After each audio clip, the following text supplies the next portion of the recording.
Fuck it, we ball.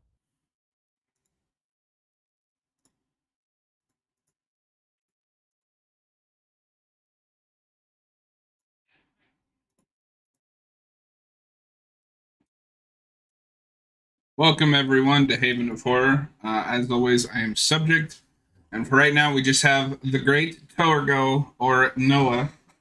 We've got a couple of questions to answer, but we'll get to those. Noah, I Literally a didn't think couple. we'd get here. It was slow going there I for a while, but I feel like we've had a boom.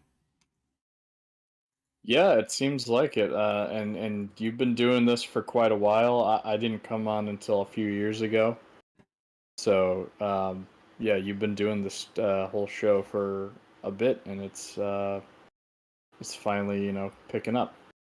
Let's see. So Austin and I, which is where I consider the channel to really have started, 'cause I did one episode with somebody else, and then they kind of bailed on me. Was 3 years ago. And then the first thing that you and I did, God, I what was a was the guest. first thing? I was a You were a guest guest on Shaun for of the the Dead. Shaun of the Dead and Ghostbusters we reviewed together with Nick. I think the first thing that I had you on there for, like, when you took over, though, was Shutter Shuffle. We did Black Sabbath. Yeah. Because Yeah. Josh Doolittle was with us for a bit, and then he kind of got busy. hmm And then you came on, and I think we had a good thing going, but I think it really clicked when Robert came and just the three of us. Yeah, I think Robert brought a lot of order to the show. Yeah. Anime fans says, I feel like you're trying to break records for a person that has the most channels. Maybe. I'm actually We've thinking only of. Actually, you got three, right? I have three, but I've kind of been debating, like, just sticking to Haven of Horror and Gotham. I don't know. Every time I Okay. record, then I'm like, I could be playing this for fun, and I don't have that with Haven of Fair enough. Horror or Gotham. But we'll see. hmm Although I will say, if for whatever reason this ever ends, where like you and Robert or both of you are no longer able to do this, I think this channel's done. Like I'm not gonna look for Oh, someone really? else. Like if it gets to the Okay. point where like the three of us, or at least two out of the three of us, can no longer do this. And don't take this the wrong way, because like it's fine if you can't. Real life comes first. That has been our mantra since day one. Yeah. I don't think I want to keep going trying to find somebody else. You know what I mean? I didn't know I was that important to the channel, but Yeah, and I'm no, happy to you hear guys are super that. important. Okay. Anime fan, Yeah, I but feel like we're you think of here. a new idea for a channel. Well, I mean, yeah, there's We have a jokingly running like joke about that. 600 things that we could do, but we're not Yeah. going to do them. No, I mean, out of the ones we've jokingly said, the one I would be up for is the X-Men channel, but even then, that would be a lot. No, if we ever did that, we would just retool Gotham and make it like a comic book or Yeah. something channel. I don't know if anyone would be interested in that, but it's an idea we've kicked around before. Nothing confirmed, but Yeah. yeah. So, what is the last horror thing other than Alien Resurrection, since we just did that a couple days ago, that you have consumed? Well, the other thing that I've consumed would be Alien Romulus. Oh. Also in the same franchise. I saw that last week in theaters. Really enjoyed it. I didn't love it or anything. I've got issues with it. Um, I don't. I've heard a lot of people criticize it for being kind of like a one of those nostalgia fest kind of like remember this, remember that movies, and I think it toes the line, but from doing its own thing and then being really obnoxious with stuff like that. But I think it's less annoying than a lot of other examples I can think of that kind of movie, because So, you can tell it's made by a fan. You can tell it's made by someone who cares about the franchise. I'm glad that you brought that up, because that is, I think, a discussion that a lot of people don't have anymore. I look at like No Way Home versus this. This is less like remember this, as more this guy loves this franchise and wants to do those things that he knows. Whereas No Way Home is like, Yeah. well, we'll bring the Spider-Man back. We don't have an idea for them, but bring him back. I think this is a good comparison point to No Way Home or something like Deadpool and Wolverine, which just came out. It's not exactly the same thing, but I think of Deadpool and Wolverine and No Way Home as movies that are kind of made for the moment, but I don't know how much staying power they're going to have in the future. I will fight you on Deadpool Romul- and Wolverine just because they're doing something with those cameos. Yeah, but Romulus I see holding up better than both of them because it's not so much. There's a few egregious things in it which I don't like, which I don't know. The movie just came out. I don't know how far into spoilers we want to get, but there's a few things that I would have cut out. But for the most part, a lot of the things that they throw back to the original movies are more so. They're more subtle. It's not like, oh, it's they're doing this again, with a few notable exceptions. So it's I see it holding up more like as a movie on its own than something you need to have seen everything, um, to understand. Yeah. Well, and I guess I can't argue that point because, I was thinking about this the other day because it's over now. The generations after us that didn't grow up with those Fox movies, is Deadpool and Wolverine going to hit us hard? Yeah, I don't know. I think a lot of the success of that movie is, well, number one, kids sneaking in to see it, and then number two, people who are nostalgic for those movies who grew up with the X-Men, the Fox X-Men movies. Yeah, because I mean, this is basically the end of that. Like, Yeah, makes me but feel old. I do think Alien Romulus handles a lot of that stuff better than both Wolverine and Spider-Man No Way Home. But that's just my opinion. The get away from her, you bitch, Yeah. is worse than anything in Deadpool and Wolverine. That's bad, and then they do another thing which I don't like that I would have cut both of those things out. They didn't make a name for themselves. Yeah. Yeah, it was fun seeing Gambit in that movie. It's great. Now I'm sad that we're never going to get that movie. Yeah, but at least we got this. Yeah. That and Blade coming back, it was fun to see. But on the topic of horror, so I guess I should answer my own question. I watched Longlegs. Cause Yeah. Oh, I really liked Longlegs. That's maybe gonna be near the top of my end of the year ranking. I really enjoyed it. Yeah, Okay. I had a great theater experience with it for the most part. There was one or two instances where I saw people on their phone and like the light was in my eye. But yeah, I just think that movie is so well shot and directed, and I love the focus on tension more than like scares. It's a movie that I think will stick with you more when you're like thinking about it than in the moment, just like watching it. See, I don't want to say this is a negative, but it is kind of a negative. All I could think about watching the first half is Silence of the Lambs. Okay. And I think this movie is not as good as that. However, it's not. No. I think the ending is great. Nicolas Cage is awesome. So, like, it's not bad, but I was just looking. It may make my honorable mentions, but I don't think it's going to make my list this year. Interesting. Okay.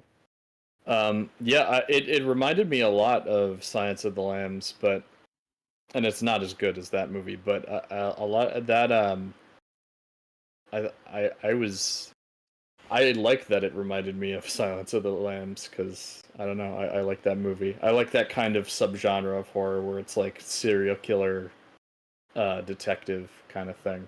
Yeah, like, I don't think that's a bad thing to try to emulate, but I think you need to have the Silence of the Lambs has personality, like you're gonna remember the characters, the characters aren't as strong in Longlegs. Hannibal Lecter, Clarice, Buffalo Bill.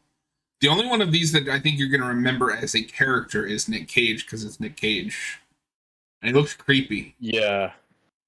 The Creepy main Nick character Cage. the main character's interesting, but she's not that memorable. She's got like Um, no personality, which is the problem. yeah, and there's stuff in it, like with the relationship she has with her mom. It's like this is potentially, it has the potential to be more interesting, but like as a character, yeah, I'm with you. She's not all that memorable. Nick Cage is definitely the standout actor in it. Uh, yeah. Neon though, Neon is killing it. I don't want to spoil anything about Long Legs for those who haven't seen it. Just when you get the chance, watch it. So I need to see more of their movies, but I think Neon is going to be the next A24, where they do put out these director-driven films. And I think the advantage that Neon is going to have, Yeah, they're whether a you good like competitor. whether you like A24 or not, a lot of their horror movies are kind of all the same. It's a slow burn, and then you get something crazy. Whereas just this year alone, Neon has released Long Legs and Immaculate, two very different movies. And I still need to see Immaculate, It's which on Hulu, you bastard. I've heard you praise and a lot of other people praise, but then I've also heard some people say it's bad, and I don't know how much I trust that opinion. It is currently my second favorite horror film of the year. Okay, and it's on Hulu, Yeah, you said? yeah, All right, I'll have to watch it sometime in the next few nights. yeah. And I've seen the first Omen, so it'll be interesting to compare those. It'll be very interesting. We're kind of having a resurgence of like the body horror, um, especially with the topic of like pregnancy and childbirth, which I think is interesting given things that are happening Yeah, now. and they're obviously the religious element in horror. Yeah, Those two movies are both about nuns. So I don't know that much about the plot of Immaculate. I haven't looked up any trailers or anything, so I want to try to go in as blind as possible. yeah. You'll have to film like a Um, 60-second short when you're done and upload it. my initial reaction, because I've heard it gets crazy. So, but now Oh, maybe it's that I'm expecting it to get crazy, maybe I won't be that surprised. We'll see. I don't so. know. So we've talked a little bit about this off stream, I guess, but just on stream, like, what was your introduction to the genre? Like, what made you fall? I don't want to say fall in love, but like interested in the horror genre.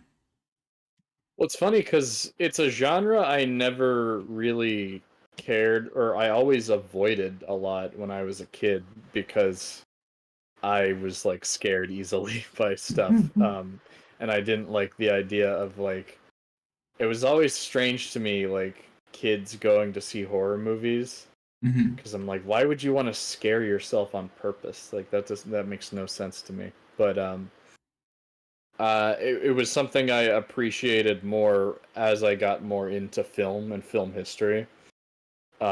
So when I was a teenager, I finally watched like the original Halloween, um, other stuff like that. When I was a little bit younger than that, I had seen Jaws, uh, which Boo! debatable whether or not it's like a Spielberg adventure movie, but also it's like a creature monster It movie. counts.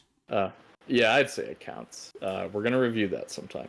Um, but yeah, I don't think there was like a single one moment where like I watched one movie and I was like, oh, okay, I'm in love with horror now. It was more of like a gradual um, growing to appreciate it as I just watched more stuff as I got older.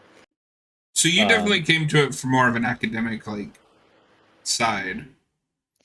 yeah, I'd say um, a few. I guess yeah, the original Halloween was maybe like the closest I got to like that moment where it finally clicked with me, where I was like, oh yeah, no, like this is a great genre. And then the Evil Dead movies, I also watched those as a teenager and immediately like fell in love with those. How So can you not? yeah. Um, So I'd say that those two things are maybe the closest I've had to like a life-changing moment with horror. I mean, those are good movies to pick. I jokingly make fun of Halloween, but like it's important for a reason. Yeah, you got to admit it's a very important movie. Um, actually, I think even going further back because I did like Ghostbusters a lot as a kid, and that's also debatable whether or not it's horror, but we reviewed it on the channel. Um, so I like that. So that was kind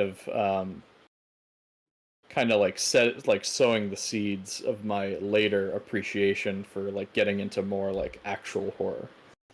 Um, See, it's funny and you then say that stuff. because thinking back now, I think that mine was Casper the Friendly Ghost because that is kind of like horror for kids, like real little Yeah, kids. yeah, and Ghostbusters also fits into that category too, even though it's not That means we have to do a technically ghost. a kids movie. That means we have to do a Casper commentary or review. I'm down. I've seen that movie I'm before, scared to but see how it holds up. and I also liked Tim Burton movies as a kid, so Mhm. that like kind of also was there planting the seeds. And then uh later when I was a teen, I also watched Shaun of the Dead. So I think a lot of the what got me into horror was more like comedies that had horror elements in it, like Shaun of the Dead and Ghostbusters, and then eventually I just like went on from there and dove deep into the genre. Okay. Yeah, because I remember as a kid, I hated horror. Like my dad was a horror guy. But then I got into like Casper, and then as I got a little bit older, it evolved into I was reading Goosebumps all the time. Um, and I think Goosebumps, at least if you're my age, was the perfect gateway into more horror-y because those are very much horror with a kind of a black comedy twist. Yeah, Um, I don't know if you've read any of those, but they all have like a most of them have some kind of like bad ending to them. yeah. I don't think I've ever actually read one of those, but I remember seeing Oh the covers a lot, like in school libraries. yeah. And So, then he had another book series. I can't remember what it was, but it has one of the funniest twists. Okay, so they're in like a school, right? And they're being mhm. chased by imps, but you don't know who the imps Oh, are because they can disguise themselves as humans. Okay, are you ready for okay. this? The twist is you can find out who's an imp because they have the word imp somewhere in their name. Oh, great. Well, that's a good clue. R.L. And what I Stein. remember is his best friend is named Simpson, and he's an imp. Mm. Oh, Simpson. There you go. Yeah. Thanks, R.L. Stein. Yeah, that's some really good writing, R.L. Stein. Yeah. And then I hit 13 and I discovered slashers. And obviously, we've talked about this off stream, but that is where it starts. It's like, I'd never seen anything like that, like Jason X. And I think what I love most about the horror genre is just its versatility. Because, like, you get schlock, and I Yeah, don't think I can name another genre that has schlock that's actually watchable. the action, That's action and the. sci-fi. I'd say come close. Yeah, But most sci-fi schlock I feel is horror schlock. yeah, but like sci-fi horror, those two things can cross over into schlock. But there's also like, uh, well, now I'm trying See, to now think of you a can't concrete name any. example. Yeah, because I'm thinking of like a lot of alien invasion kind of movies. I don't know. I don't know. I think straight up sci-fi schlock is out there. Well, okay, but my point is like the stuff that gets remembered, right? It's Yeah, usually the horror genre, but then you also have legitimately terrifying concepts and ideas, like The yeah, Exorcist, like The Shining, like Halloween, and it can be both. Like you can have a movie like Halloween, and then you can make a sequel that's complete schlock and nobody cares. yeah. Nobody There's cares. plenty of sequels that are complete schlock to that movie. Yeah. Whereas, like, I feel like if even if there are like sci-fi and action schlock, those don't become franchises. Uh, Well, yeah. Now I'm trying to think of an example. Um, Maybe because I Rambo, was if you thinking. count some of those sequels as schlock. Well, that's the thing, is that first Rambo movie is not schlock, but the second one very much is.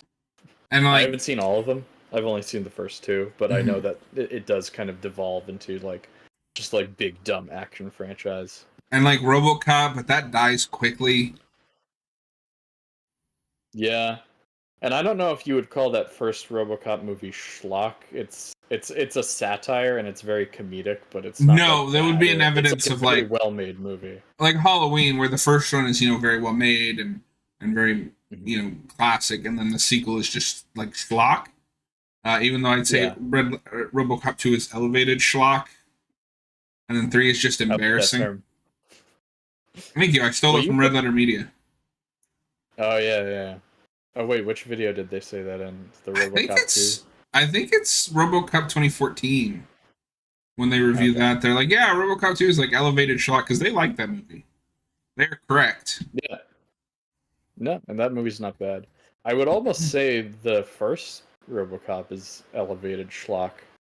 It's like it's got that more lighthearted, like fun Mhm. tone, but it's not like you wouldn't call it bad. Like it's a good movie. Yeah, no, it is. I don't know. I don't know how you would categorize schlock in Yeah, it's really certain hard, ways. right, when it becomes more of like a classic. Like Austin has always said that one of the reasons he doesn't like 2 is that one kind of rises above that schlockiness, which I've never understood.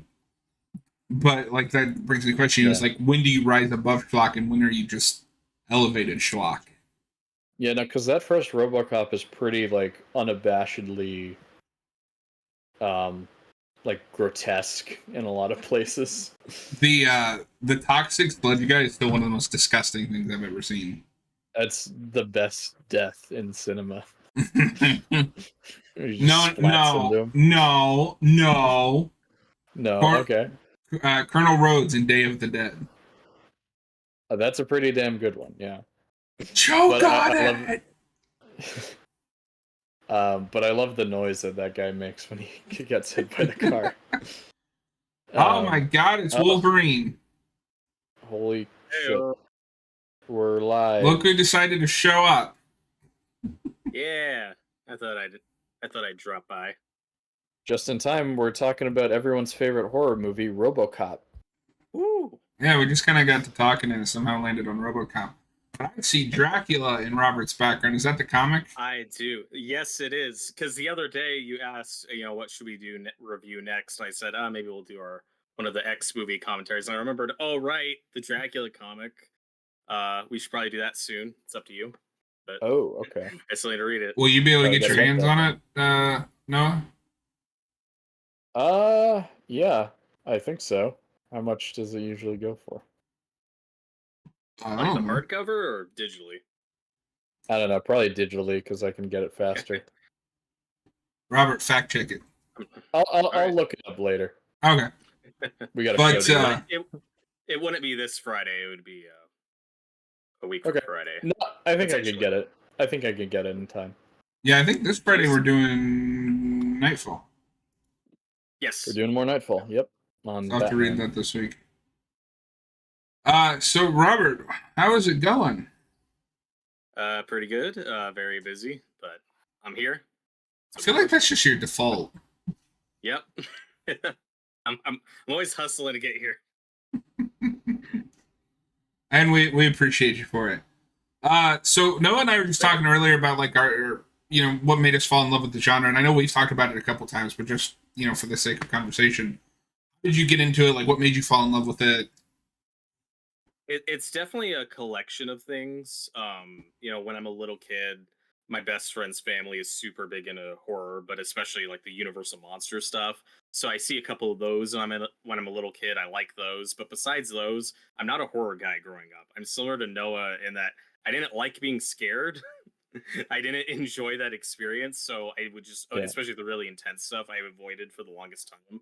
I don't really get into horror until I'm a teenager, and it's definitely a collection of things. It's Evil Dead 2, which is a perfect gateway horror movie because it's horror comedy. So Yeah. that's kind of an instant favorite, and Army of Darkness I also love. And then Walking Dead, I get into that show. I suddenly get into somehow suddenly get into the zombie craze when I'm like 14.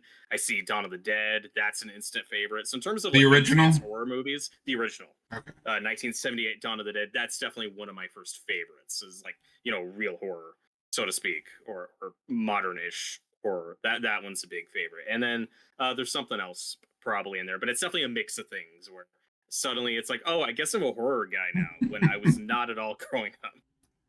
Yes, and we were talking, and I'm like, for me, I can trace it. As a kid, I loved Casper, and then I moved into like Goosebumps, and then I'm like 13, and I discover a copy of Jason X on DVD, and then it's game over from there. Like I'm hooked.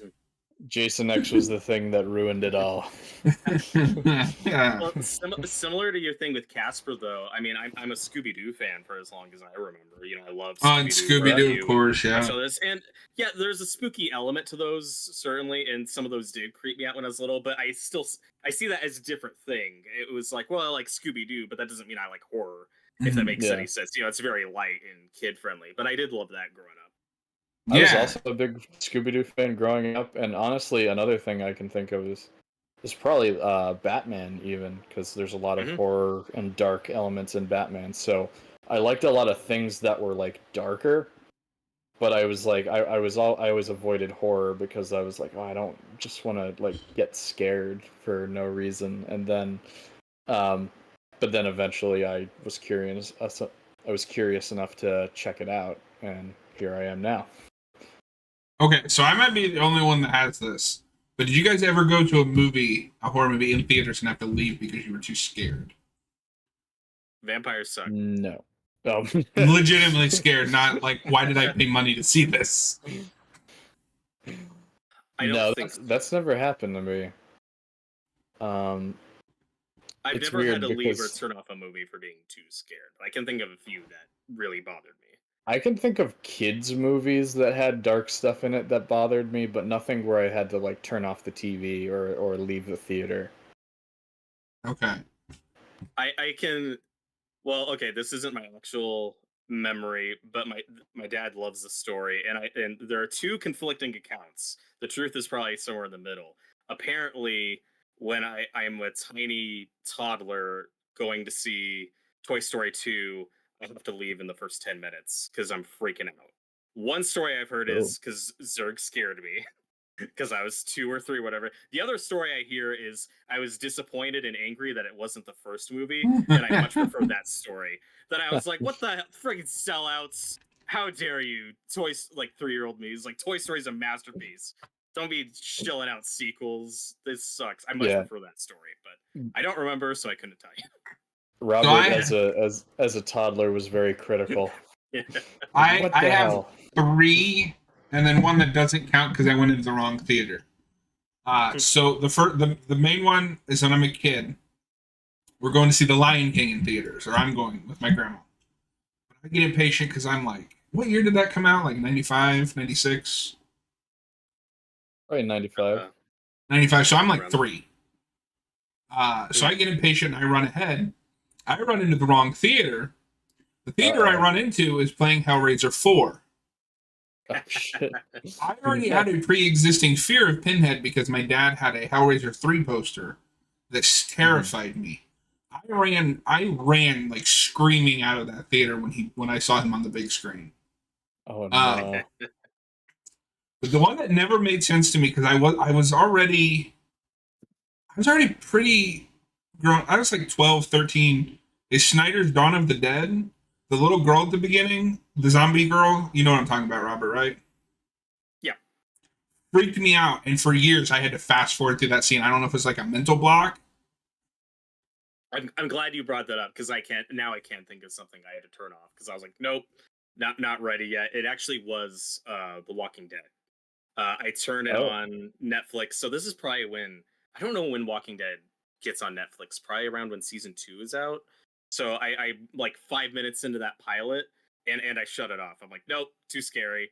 Not ready for this. Because The Walking Dead, if you remember, the pilot opens with that scene with the little girl with Rick on his own. So 5 minutes in, I was like, nope, checking this out, and then it's like maybe 6 months later, I give it another shot and get super hooked, and then I'm suddenly all about zombies. God, So that's another one I can think of. you know how old that makes me feel? I was Yeah, already out that's of high crazy. school, and it's funny. So the thing I will always remember about The Walking Dead, and this is going to be slightly depressing, so I apologize. But the year that debuted was the year my dad was diagnosed with cancer. So it's always been like tied because he and I were super excited for that show, and then he just never watched it. Oh, that's sad. Not for any reason other than just he's bad at watching things, or was. Now, did you read the comic before the show? I don't think. No, I didn't read the comic until I'd already like given up on the show at that point. So it was only a few years ago. Anime fan says, welcome to the stream, Robert. Earlier, John made a big deal about how you make the channel better. I said to you guys, we have a good dynamic. And I was just telling Noah, like, I was thinking about this the other day. Because we've had, a few co-hosts. I'm sure you've seen some of our older videos. If anything happens where, like, the three of us, or at least two out of the three of us, can't make videos anymore, at that point, I think I'm just done. Like, I'm not going to try to replace anyone right off in the sunset. You heard it, Robert. We're the two most important people. Well, I'm the most The important. You two are foundation. the second most important. We weren't the foundation, but we are the most important elements. The hierarchy of Haven of Horror is about to change. It's like the main reason I always wanted to co-host is I suck at just like talking to myself in front of a camera. I'm in the same boat. Yeah. I wanted to make YouTube for many, many years, and that's the main reason why I always dragged my feet on it or couldn't get anything I was like happy with. It's just because I'm not good at doing this solo. So I really appreciate you're stuck it here now with you guys. I need people to bounce off of too. Yeah. So. And it's a good dynamic we all have. I maintain that this is a hobby, but if we ever do get to the point where we can make money off of this, I will be all in. Let's sell out. Let's do it. It's been slow, but some growth is better than no. We've really blown up the last couple of weeks. Yeah, like when you get a subscriber with every like live stream, I mean, you're doing something right. Well, I think we've been making it's because we've been making a lot of Alien content recently, and that's timely. And we'll just wait until Robert and I do the Last of Us commentary and live stream before the second season of the show comes out. You got to be there for that commentary. Well, I don't know. I'm gonna make you watch that show one way or another. Watch that show. Do I have to? I like how he's resistant, but we both know he's gonna like it. That's the thing. I probably will like it, but I have this thing where people like want me or like want to like make me watch stuff, and it makes me want to watch it less. Because it's for the channel, Noah. Okay. And you would give us that perspective because Robert, if you don't want to watch it, wait until we do the commentary. Just because it would be interesting to have your perspective as someone who's never watched or played the game, versus Robert and I that have played the games, watched the show, etc. Yeah, you can get my live reaction too. Yeah, because John and I have, because I think I like the show a little more than he did. We've had some minor debates about it, but I do us have debate friends, no. but I do have friends who watched the show who hadn't played the game and didn't know it was coming, who had a very positive and very different reaction than we did. So I also I got a bit of that perspective with some friends, being able to see like, oh, this is how some people are reacting to it who don't know what's coming, and that's really cool. Because no, you don't know anything about the story, right?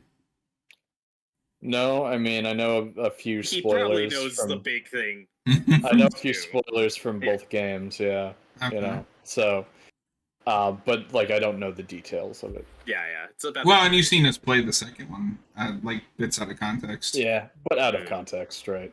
So, Anime fan says, "I'm hoping that Gotham City Bolton grows in popularity. I keep trying to get people to check it out." Well, we appreciate that, and we're gonna keep grinding on it. It's not going anywhere. Yep.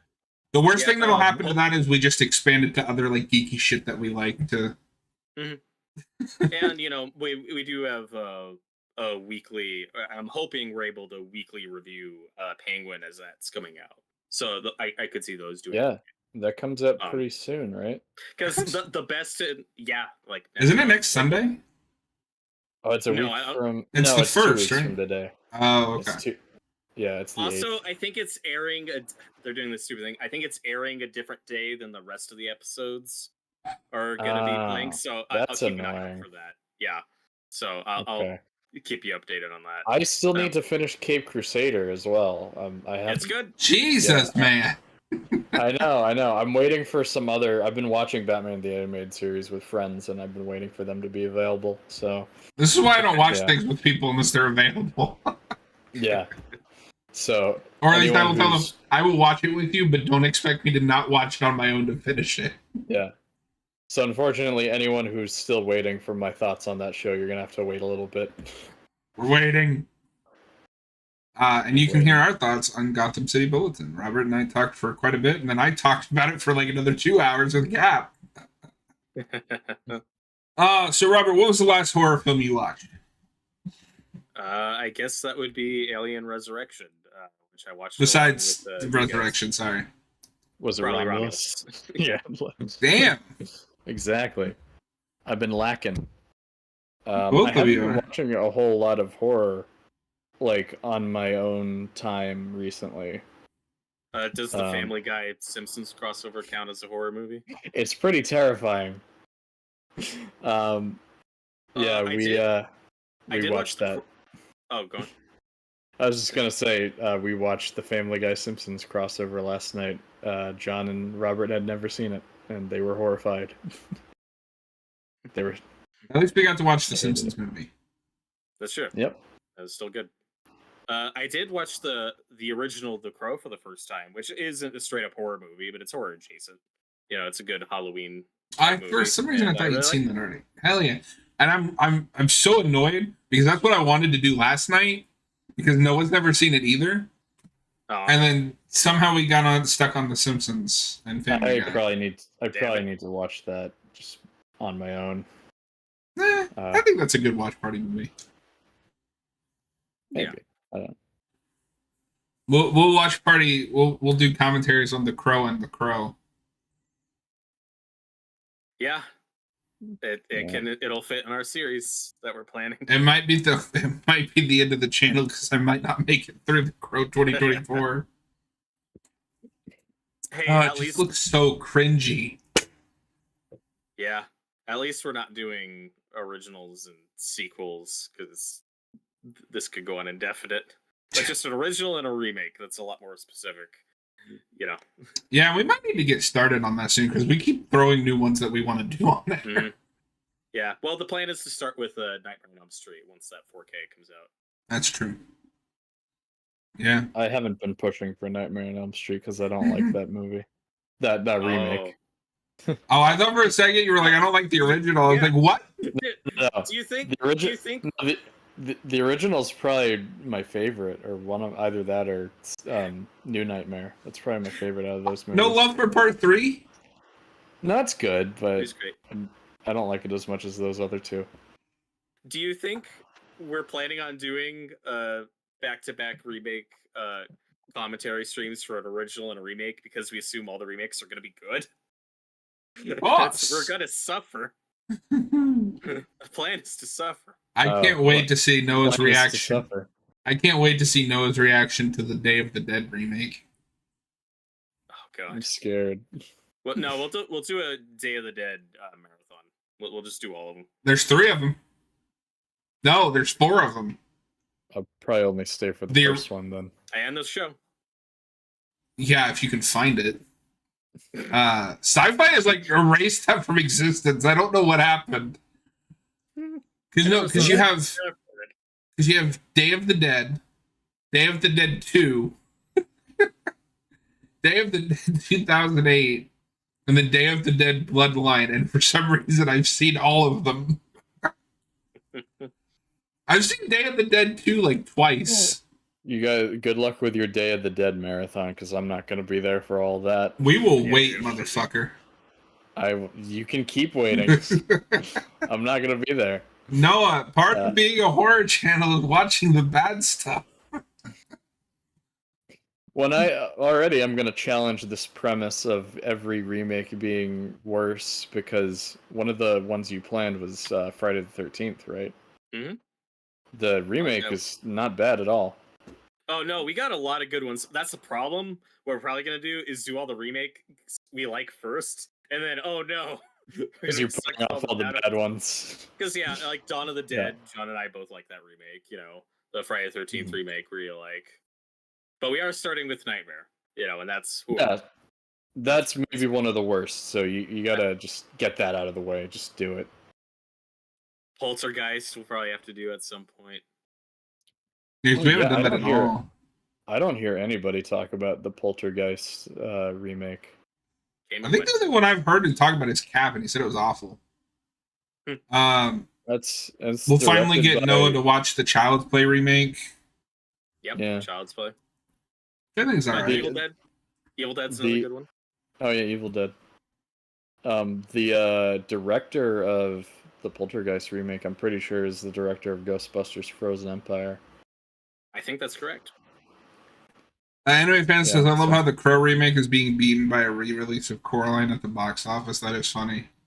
That's Man, Lionsgate Yeah. is taking a beating this year. we should do we should do a video on Coraline sometime. That's I a still good need to see movie. Coraline. You haven't seen it? It's alright. Oh, It's on my great. list. It's great.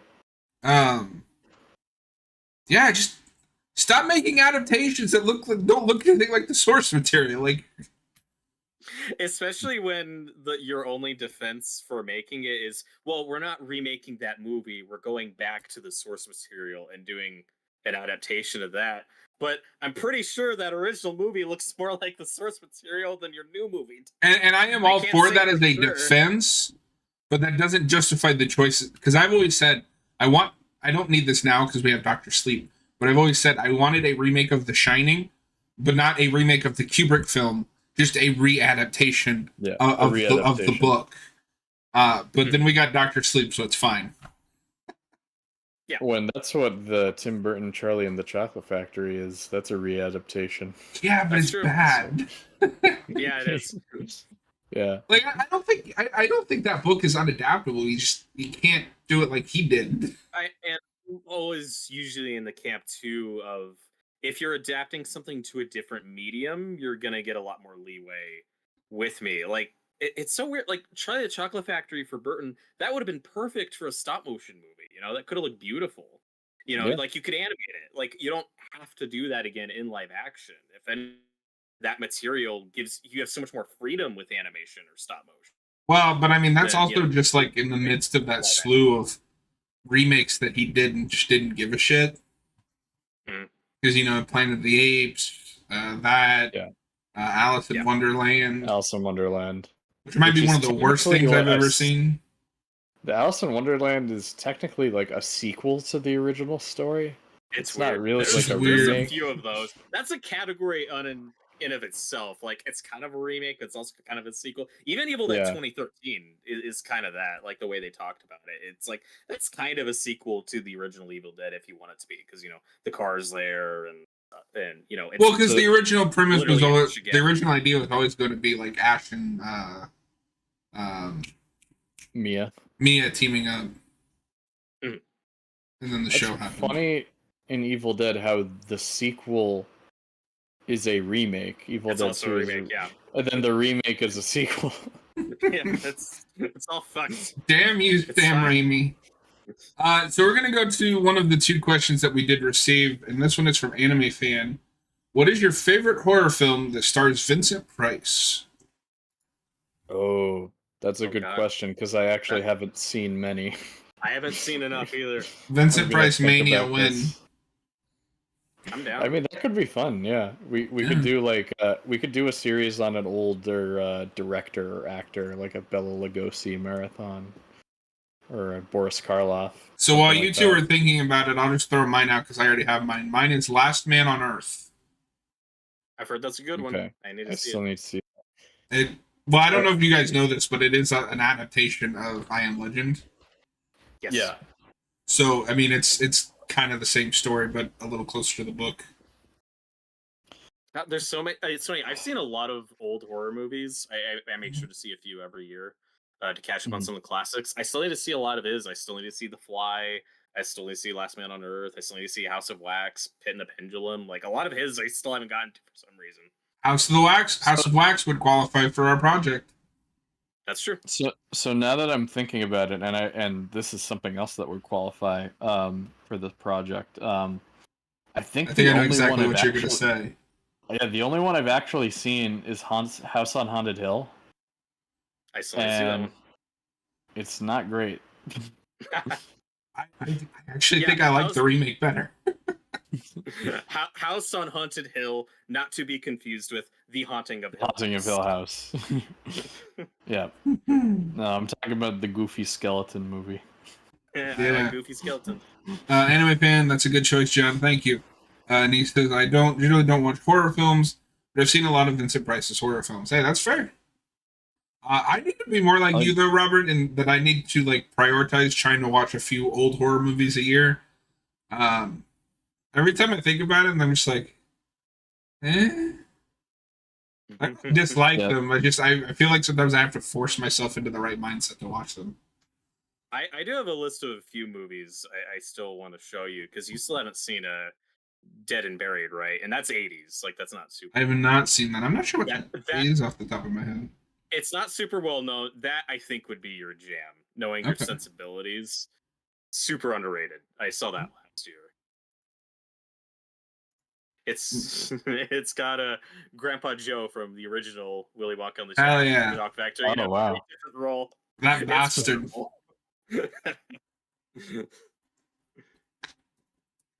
Yeah, and then we still need to make Noah watch Howling 2. And you? I still gotta make My- myself watch my- Howling too. My favorite, so my good. favorite classic horror movie, The Howling 2. Yeah, it's Christopher Lee, dude. It's quality. Oh yeah, it counts because Christopher Lee's in it. Yeah, he's only in masterpieces. We all know this. I mean, he's in Gremlins too. That's a masterpiece. That is a masterpiece.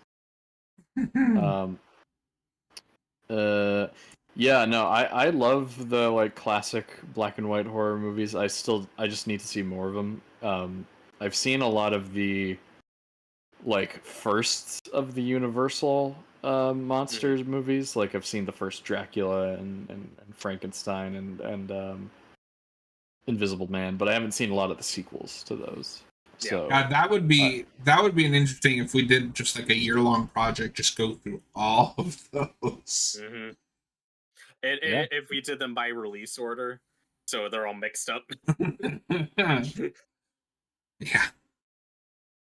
The Blu-ray set I have is really cool though, because they're packaged where there's one case that's all the Frankenstein movies, one case that's all the Dracula movies, et cetera, et cetera. But then on the back of the box, it's list of every single movie by year, how they were released. So you also get a list of like this is the order Okay. these were made.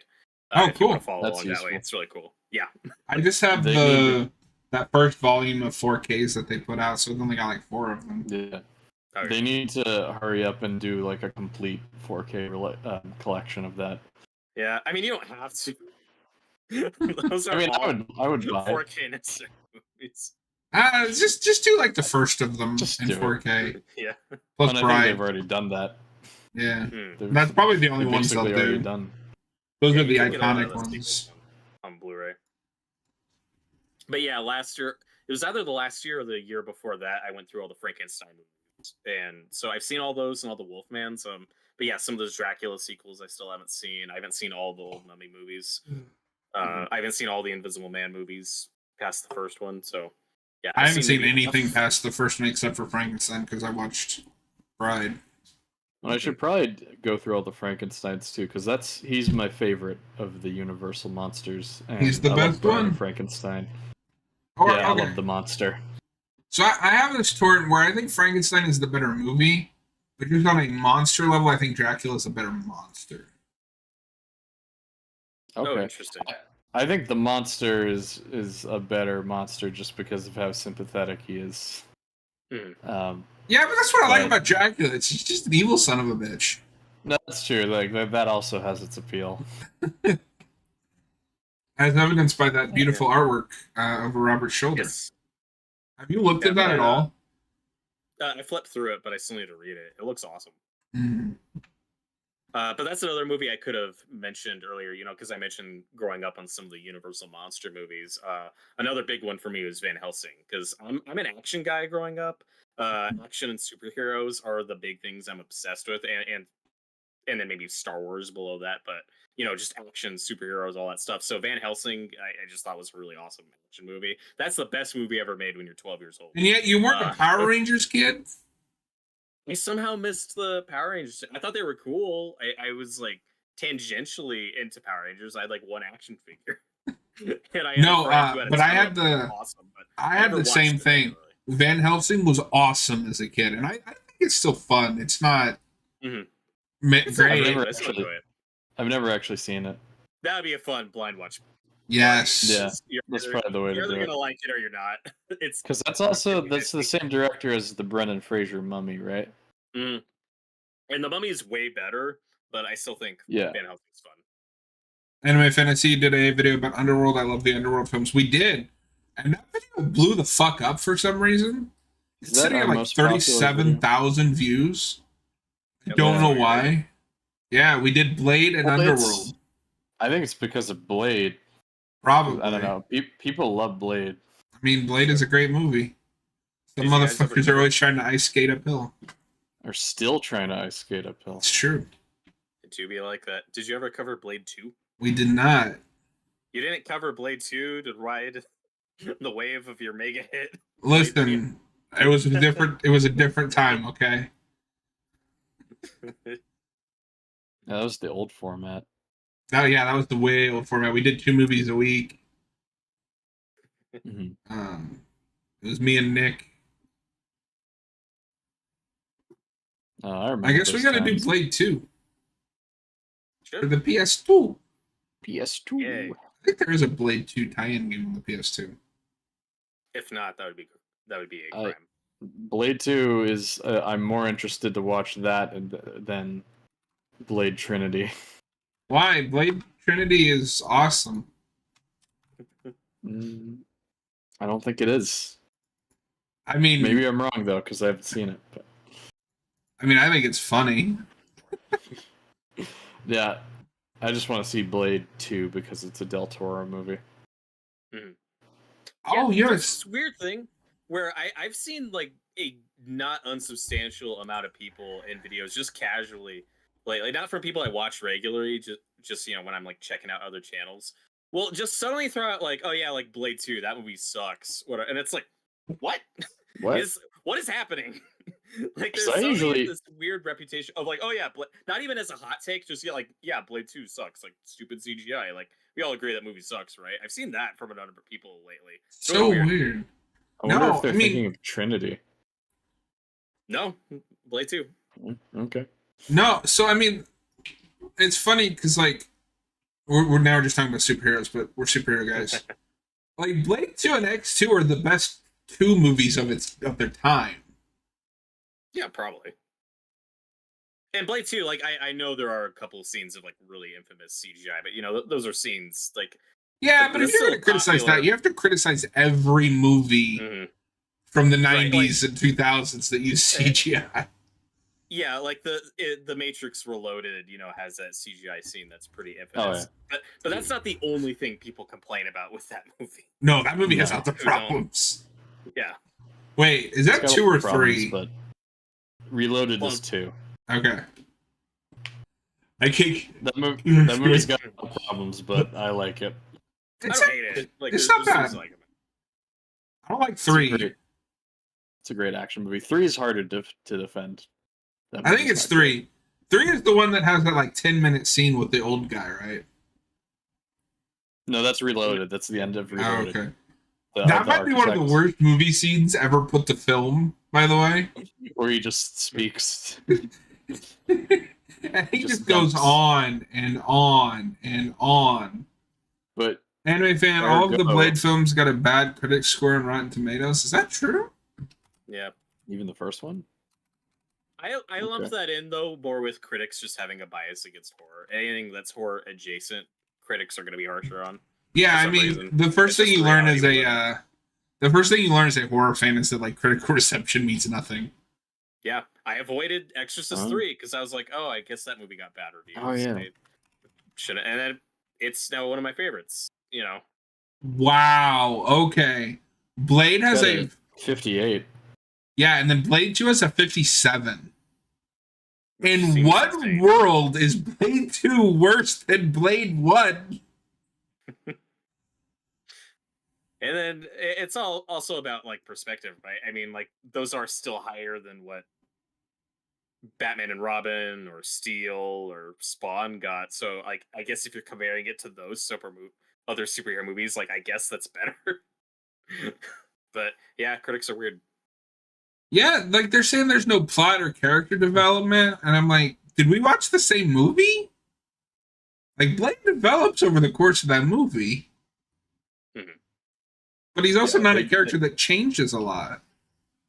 It's like Robert just said, they just have a bias against horror movies, which, there's a long history of that. Which can be seen every year at the Academy. Yes. I Although don't The love- Lighthouse was nominated for one or two Oscars. That's true. Yeah, Well, but that's the like secret. I You like, gotta be arty. yeah, It didn't win either, but like I like Hereditary. I don't love Hereditary. I think it's fine. But what's her name should have won. Like that is an amazing performance. oh yeah, Toni Collette. Was she even nominated? I think that was a No. big upset. Yeah, she No. wasn't even nominated. Yeah. Yeah, she's Like, what the incredible fuck? in that movie. No, I mean that's why I don't care about the Oscars. Like, who cares?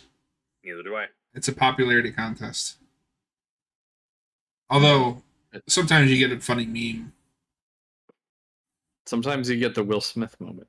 Yeah. Get That's my why I country's name out of your mouth.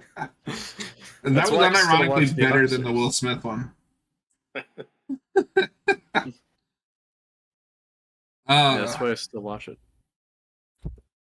All right. So here's a question. What is our favorite video that we've done? With Noah, it can be something that me and you have done. Robert, something that me and you have done, or just all three of us. What is the favorite video that we've done so far? Oh, I gotta think about that.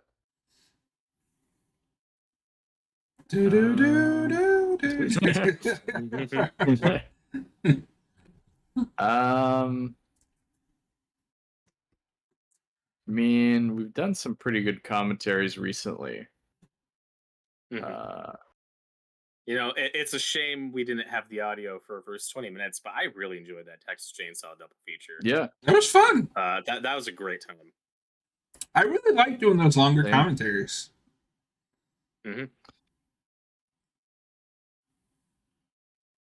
I'm waiting for it- Noah to. it was fun to do some of the Shutter Shuffle ones, but that series was so hit or miss Yeah. because sometimes we had like a really good movie or a really interesting movie that we could talk about for like 40 minutes to an hour, and we had some good stuff to say, and then occasionally we'd have like a movie where we both show up and go, that was okay. So Like Burial, where we couldn't even get 30 minutes because there's just nothing there. oh yeah, that was a really interesting one because I was watching that movie and I'm like, all right, so when's the horror element gonna kick in? Yeah. And then like partway through it, because I was like, okay, this is gonna be a really interesting review. Well, my favorite thing about that is that neither of us could figure out how it got added on the list. Mhm. Yeah, because I think you were under the impression that it was like a werewolf movie or something, and I mean it is on Shudder, to be fair, so you'd expect there to be like some sort of horror element, Yeah. and there Well, it wasn't. sells itself as a werewolf movie. No, so I think the deal with that was the like team of Nazi soldiers in that movie where it was like the werewolf. They were called werewolves, Yeah. which I think is an actual thing, but I don't know. So I don't know, but it was fun to talk about Reanimator, it was, yeah. or not Reanimator, From Beyond. That was was one fun. of my favorite. That was one of my favorite reviews we did. For review, I'm gonna go for our Hill House review because that's the longest review we have ever done, probably will ever do. Runner up is our Midnight Mass one. I'm sad that one didn't get very many views, but This is a good one. For Actually, commentaries, sorry, go on. commentary. I think it's that Stranger Things one that me and Robert did. It was fun. That was Oh, wow. that was a fun time. Yeah. Yeah, for review, Exorcist 3 was probably my favorite Oh, so far, yes. just because that movie's near and dear to my heart, and I love that uh, movie. I really enjoyed that review. And for commentaries, maybe The Thing, because that's another big favorite of ours. We had a big panel for that Yeah. one, and that one just flew by. That's the worst thing about commentaries like that is they're over right when they get Yeah. started. Unless you're And doing there's so much to talk like about that 9 movie. hours of Stranger Things. Yeah. Anyway, fan, have you no, reviewed but, the Winnie the Pooh horror films? We have not. We'll probably do a commentary when 2 hits streaming. I think I Robert still need to ranted see 2. about it in the end of the year I video did. from last year. I did. I think I was kinder to that movie than most. Yeah, no, I It hated was the not first my one. bottom 5. Yeah, I still need to see 2, but yeah, that did make my bottom 5. To go back to the Midnight Mass and Haunting of Hill House review. I actually think our Midnight Mass review was better than the Hill House review, but Okay. that's unfortunate that it didn't get as many views. Mhm. I think we went into depth more in the Midnight Mass review, whereas the that was a good Hill start. House review it was good, but a lot of it was kind of recap from what I remember. But I Yeah, don't it's know. What do possible. you guys think That about is a 2.5 hour video. Yeah. Yeah. What were you saying, Robert? No, but I did enjoy that because I think that's the first video we did together was our best 5 and bottom 5 of the year. The Children of the Corn remake, that was one of my bottom 5. But no, the one I ranted about was Exorcist Believer. He was pissed. That was the rant. No, I mean I don't blame you because that movie's dog shit. Terrible. That movie's really bad. And I could separate the hyperbole and say, look, this is far from the technically worst movie I've ever seen. Like there are plenty, and I said that in the video. Like there are plenty of competent things about that movie. Plenty of the Yeah. actors are fine, but from a story perspective and from a choices perspective, as an Exorcist movie, yeah, that one really got under my skin in all the wrong ways. Yeah. No, I mean it's not a badly directed movie, but it is pretty much the worst Exorcist movie. It beat out 2. Yeah, I forget. Now I'm just drawing a blank. Have we done anything on 2 yet? We No. haven't. We need to do Okay. we need to do a blind commentary with John. Yeah, I purposely yeah. not watched it so we can do that. We I need think to we just watch forgot. Pazuzu. Azuzu. Yeah.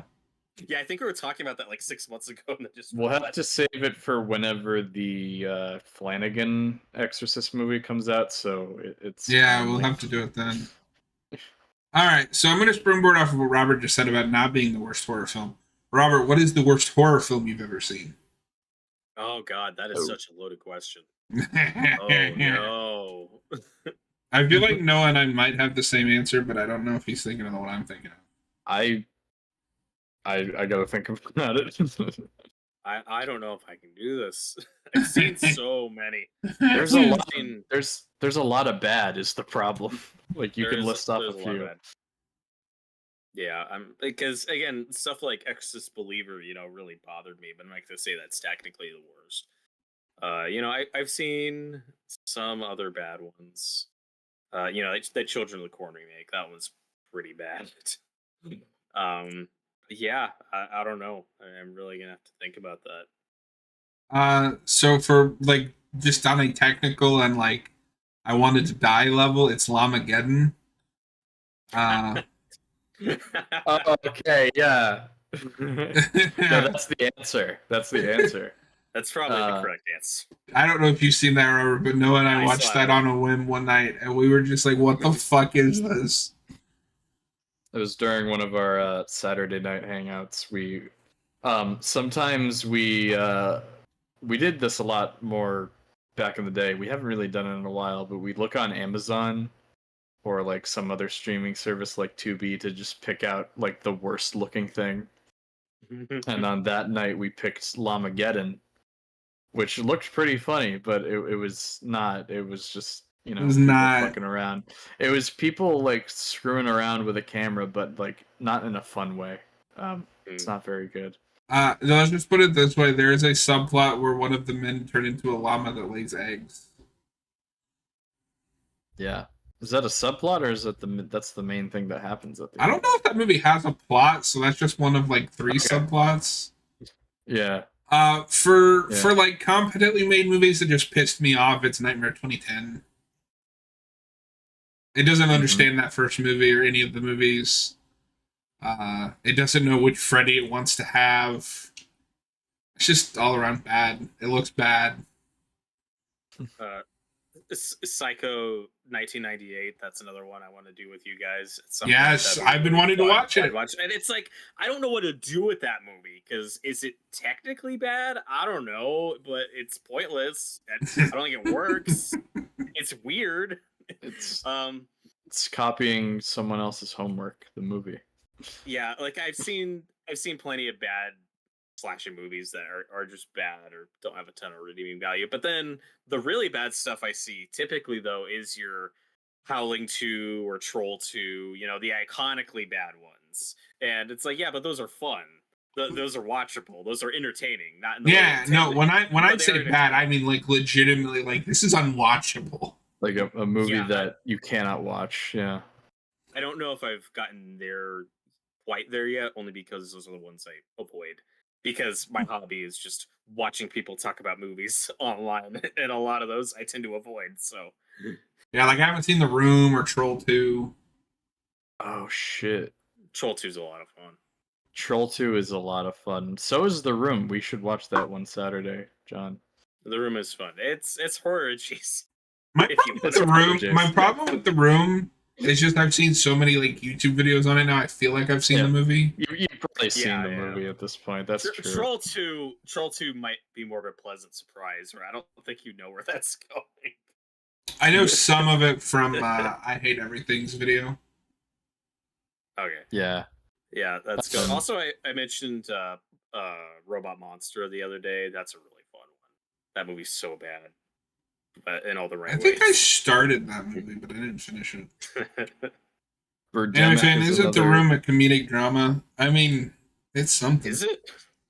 No, so the thing with that is The Room gained a cult following early on, and then Tommy Wiseau started marketing it as a dark Right. comedy in response Yeah. to that. It was always intended to be a serious movie, though. Like an Oscar Beatty type of movie. This Yeah. is drama about relationships and betrayal. And now Right. he says it's dark comedy. Now he says it's a dark comedy, which is just not true. Yeah. But yeah, another But it is funny. another classic example of so bad it's good movie like that with horror is Birdemic. That's like a And- kind of a generic example, but I do like watching that movie. It is pretty Okay. funny. Based on clips I've seen, that looks too unwatchable. I'm like, I don't know, but I'll take your Borderline Sharknado territory for me. No, it's so much more incompetent than Sharknado. It's like the most incompetent movie I've ever seen, which just like that like fits my like bad like schlock sensibilities. So I really enjoy that movie. I can see some people getting annoyed because the bird noises are like really really high pitched, and like yeah, that's maybe the worst part about the movie. Because it can get really, make your ears bleed if you watch it for a long time. But I mean, as far as movies that are unwatchable, I don't you even know already if said- I'd call Exorcist 2 unwatchable. A lot of people would, but no, it's just fascinating.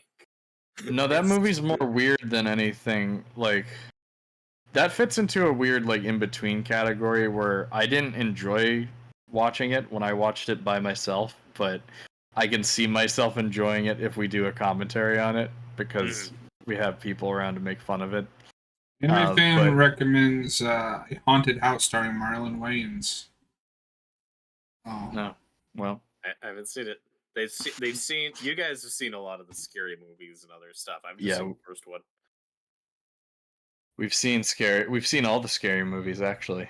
Scary Movie 5 almost, like, not even almost, it did break Austin. So I know. Okay, so that's the answer. Like Scary Movie 5.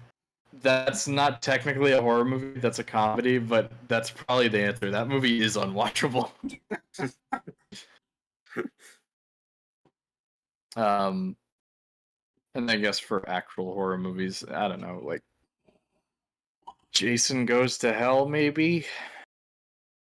It's not a movie I want to That watch movie's again. better made than half of the movies that we've watched. It's no, it's not. That's what I think. It's not poorly made. It's just like I don't want to watch it again. We gotta do a commentary. No, you and Robert do that. Yay. No. Oh yeah, you're the Jason Goes to Hell apologist. I am. I like that movie. Okay. I am in the middle where I like a lot of what that movie's doing. I just wish it wasn't a Friday the 13th movie. I don't think that's incorrect. We're just so far gone by that point that I don't care. When the last movie ends with Jason being defeated by flooded toxic waste in New York City, as happens every night, and then is turned back into a child, but now he's a normal-looking child who's not deformed anymore. At that point, I don't care. I He mean, can be a select monster who possesses people. It's fine. Part 8 is better than Part 9, though. I don't think so. I think Part 8's pretty bad, but it has its moments. I mean, they're both bad, but 8's fun. I mean, I think 9's fun. It's a much better that's made the movie. thing. 9 isn't boring, and 8 kind of is for like the first half. Most I of the don't know. kills are nothing. I still rank that over 9. 9 is a much technically better made movie. It is I a won't better argue with made that. movie. Like I said, I like the lead character in 9 better.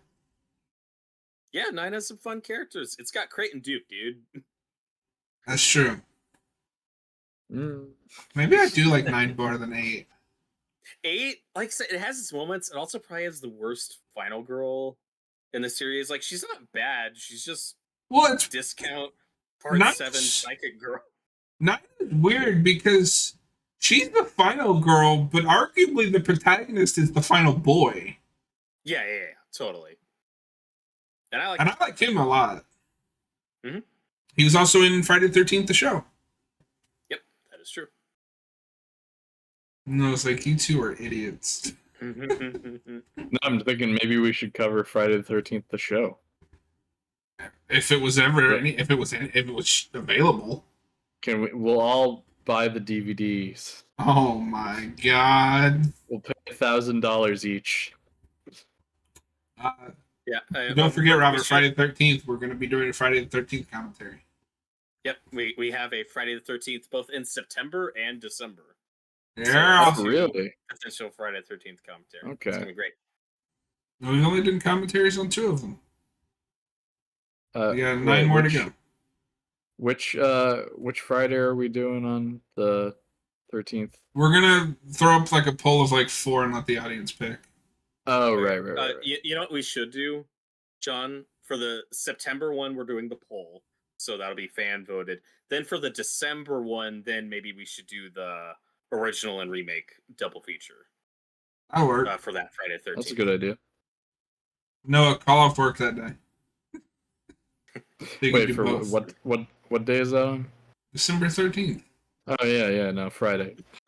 It's the No, holidays. we No, can fit I- both of those in by the time you have to leave. Yeah, no, exactly. Those movies are short. That's true.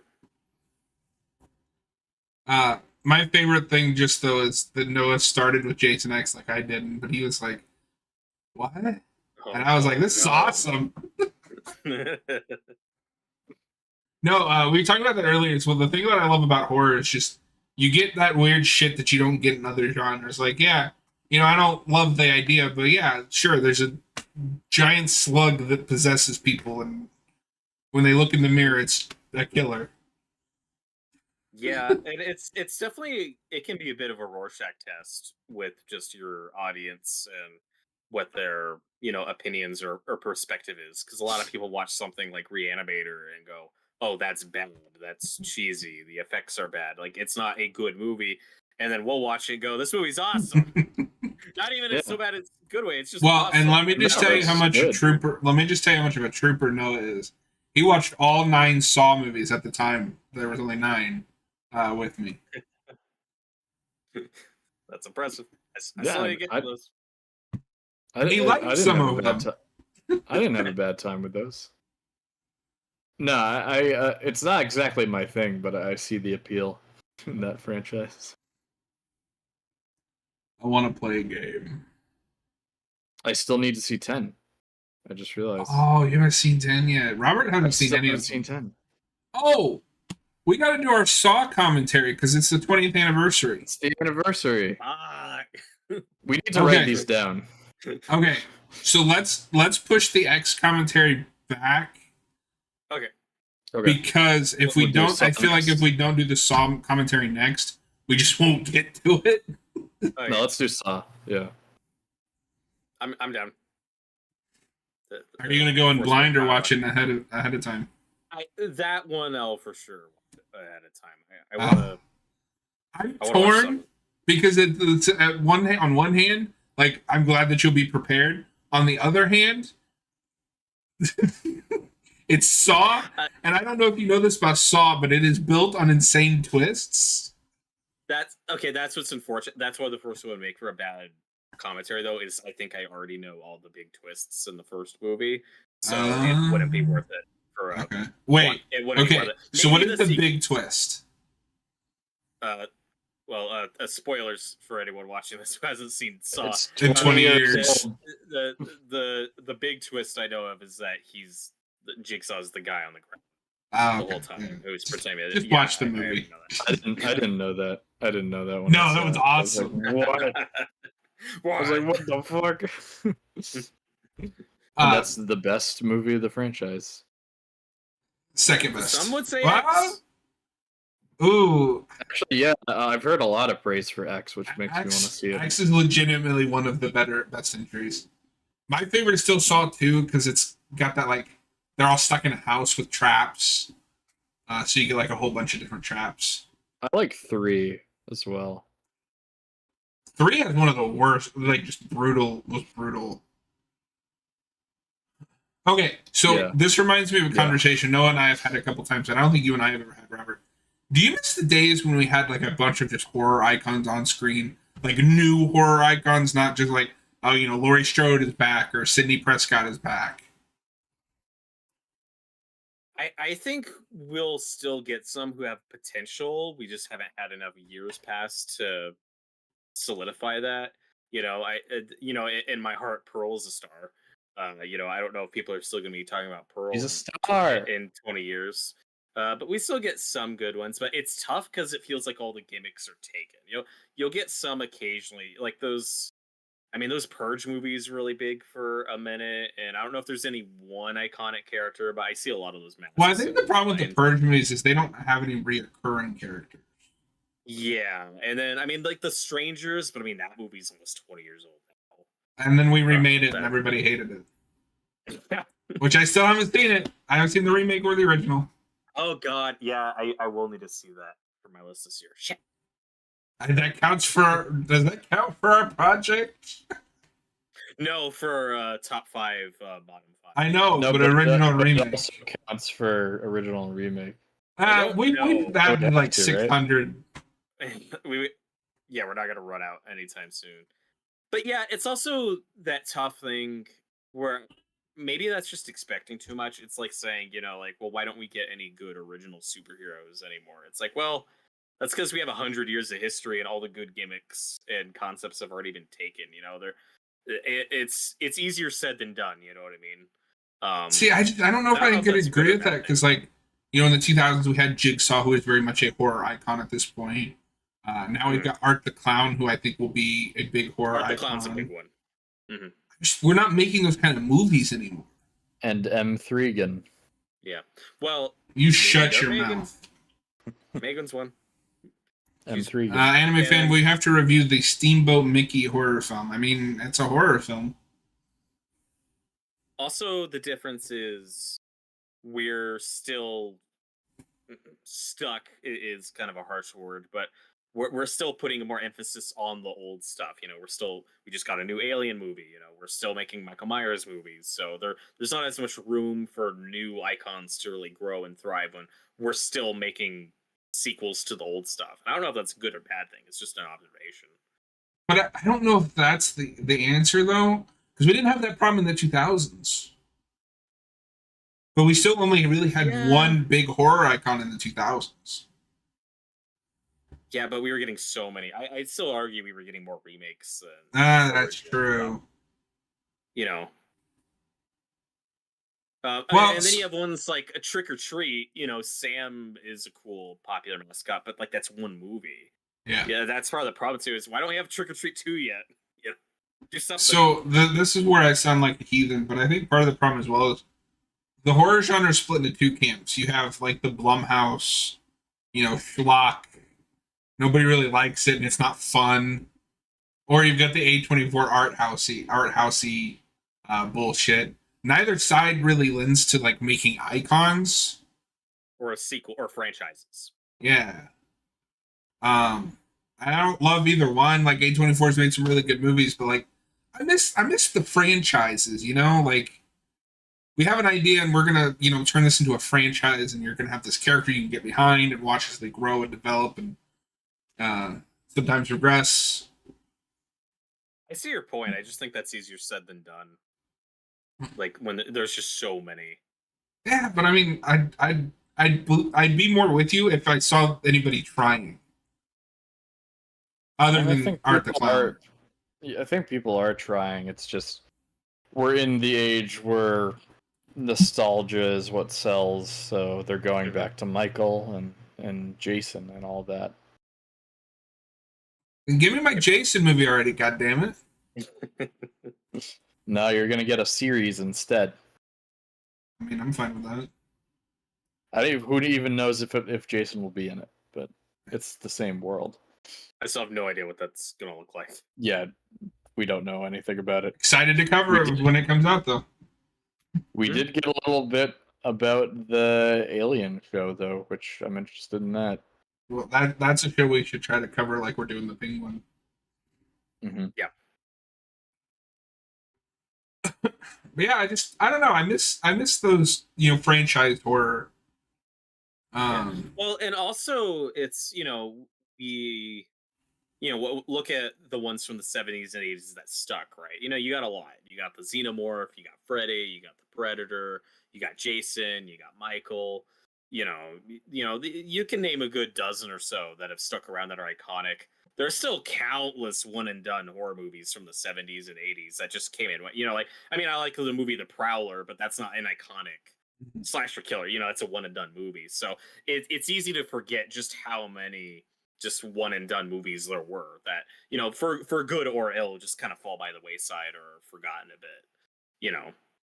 Well, and also with nostalgia, like I don't even know if that's the problem because I think about it. Really, the only ones that have come back are Michael, Ghostface, Alien, and Predator.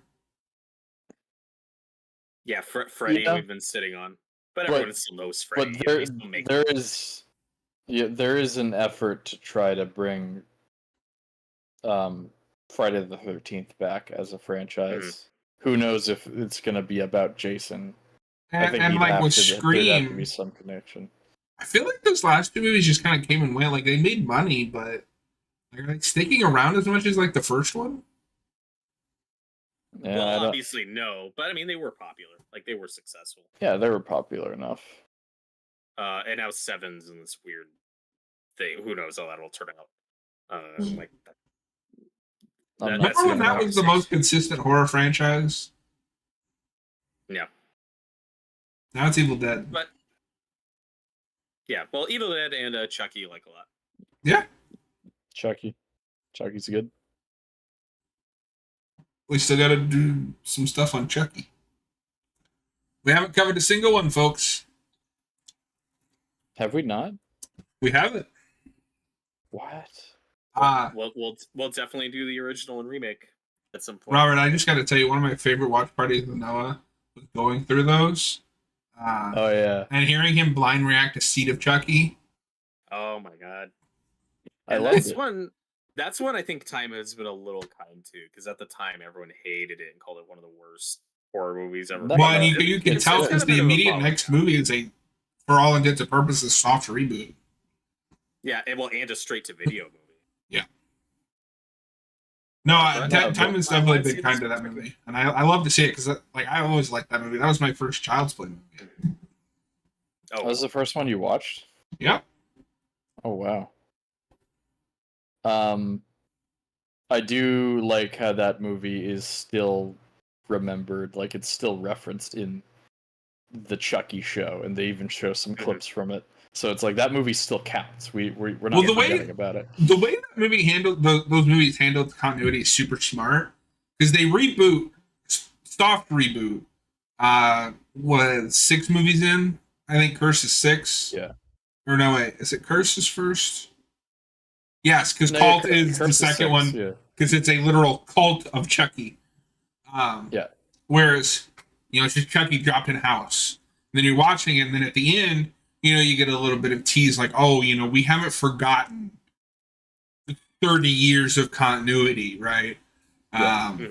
What is that kid's name from the first 3? Andy. Yeah, like Andy's back in the post-credit scene, which I don't know if that's very effective because if you're like me, I don't know what he looks like Who is now. that? Like, who is that? And then Cult of Chucky is just like, well, now we're going apeshit like bananas again. Yeah, and then in the show, I like that they don't forget about the Cult of Chucky. Like that's a part of the show. Yeah. There are 2 types of Child Play fans. You're either John, where you're ride or die, you love the whole franchise, the whole thing's great, or you're 1 second. very selective. Oh, you're fine. Or you're very selective in particular with the ones you like. A lot of people like 1 and 2. A lot of people like Bride of Chucky, and a lot of people like Curse. And then that's kind of it. There are people who do not like the weirder stuff like Seed or Cult or the show. It's like I said, there's 2 distinct camps of Child Play. You either love the whole thing or you're very selective with the few movies you like. Well, nowadays I see a lot more, and I'm not like super active in this fandom or anything, but I assume that a lot of the fans just like all of it and like the weirder stuff too. And I'm seeing less of the other camp that thought that it jumped the shark with Bride of Chucky and forward. I haven't seen a lot of like praise for that remake too, and I've never seen that remake. But it seems like it goes in a very different kind of direction. Yeah. Yeah. Well, and that remake, the general consensus is it's not terrible. It's not the worst thing ever. But if you're a hardcore Child's Play fan, it'll probably piss you off. Very similar to what some of the reactions I'm hearing from The Crow. I mean, that Child's Play remake got better reviews than The Crow remake, but I'm still hearing a lot of things like, this movie's not that bad, but if you love the original Crow, you're probably going to hate this one. I keep seeing that a lot. Okay. I've also heard it's nothing not but like bad one of the. things. I've heard it's bad, but just not like one of the worst not like- abominations ever made. Okay. But I've still heard it sucks. That doesn't make me want to see it. I don't want to have to, because I'm gonna have to watch that. And I'm not looking. What is this? The Crow. Oh yeah. I don't like anything I've seen in that movie. Also, a weird defense I've heard for it is, well, but The Crow has already had shitty sequels, and you don't see people complaining about those. It's like, yeah, because people didn't watch them. Also, I feel like the general consensus is they're also bad. Like, yeah, like no one's saying. Although David Boreanaz is in one of them. Okay, I like him, but that's not. I'm curious. Okay, I love Angel. Leave me alone. It's like saying, well, Henry Cavill's in Hellraiser 6 or whatever, like that. That's excuse me. That is Hellraiser 8. Thank you. Okay. Hey, I sat through 9 of those movies.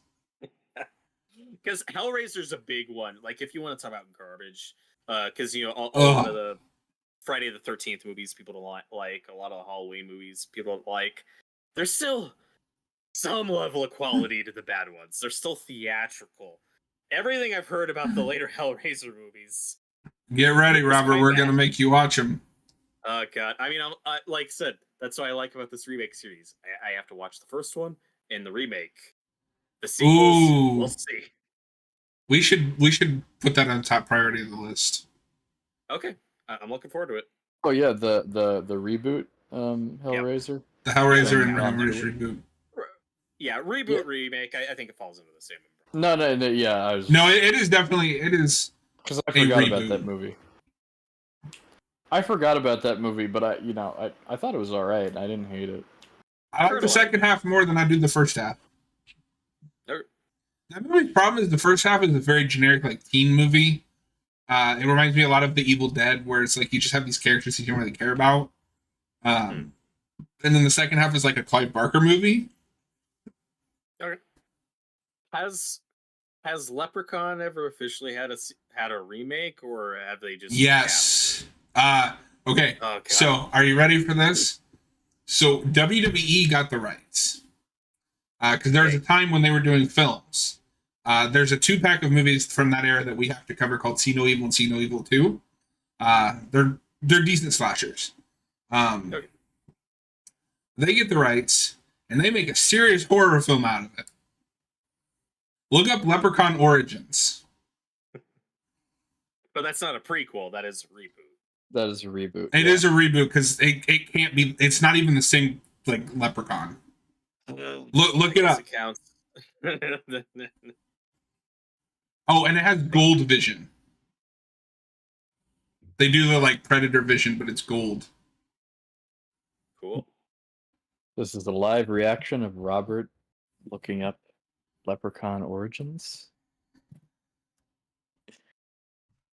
Sometimes I know of a movie's existence, and I have to stop and think, why do I know this? Why have I seen this? Yeah, like why is this information in my head like so useless?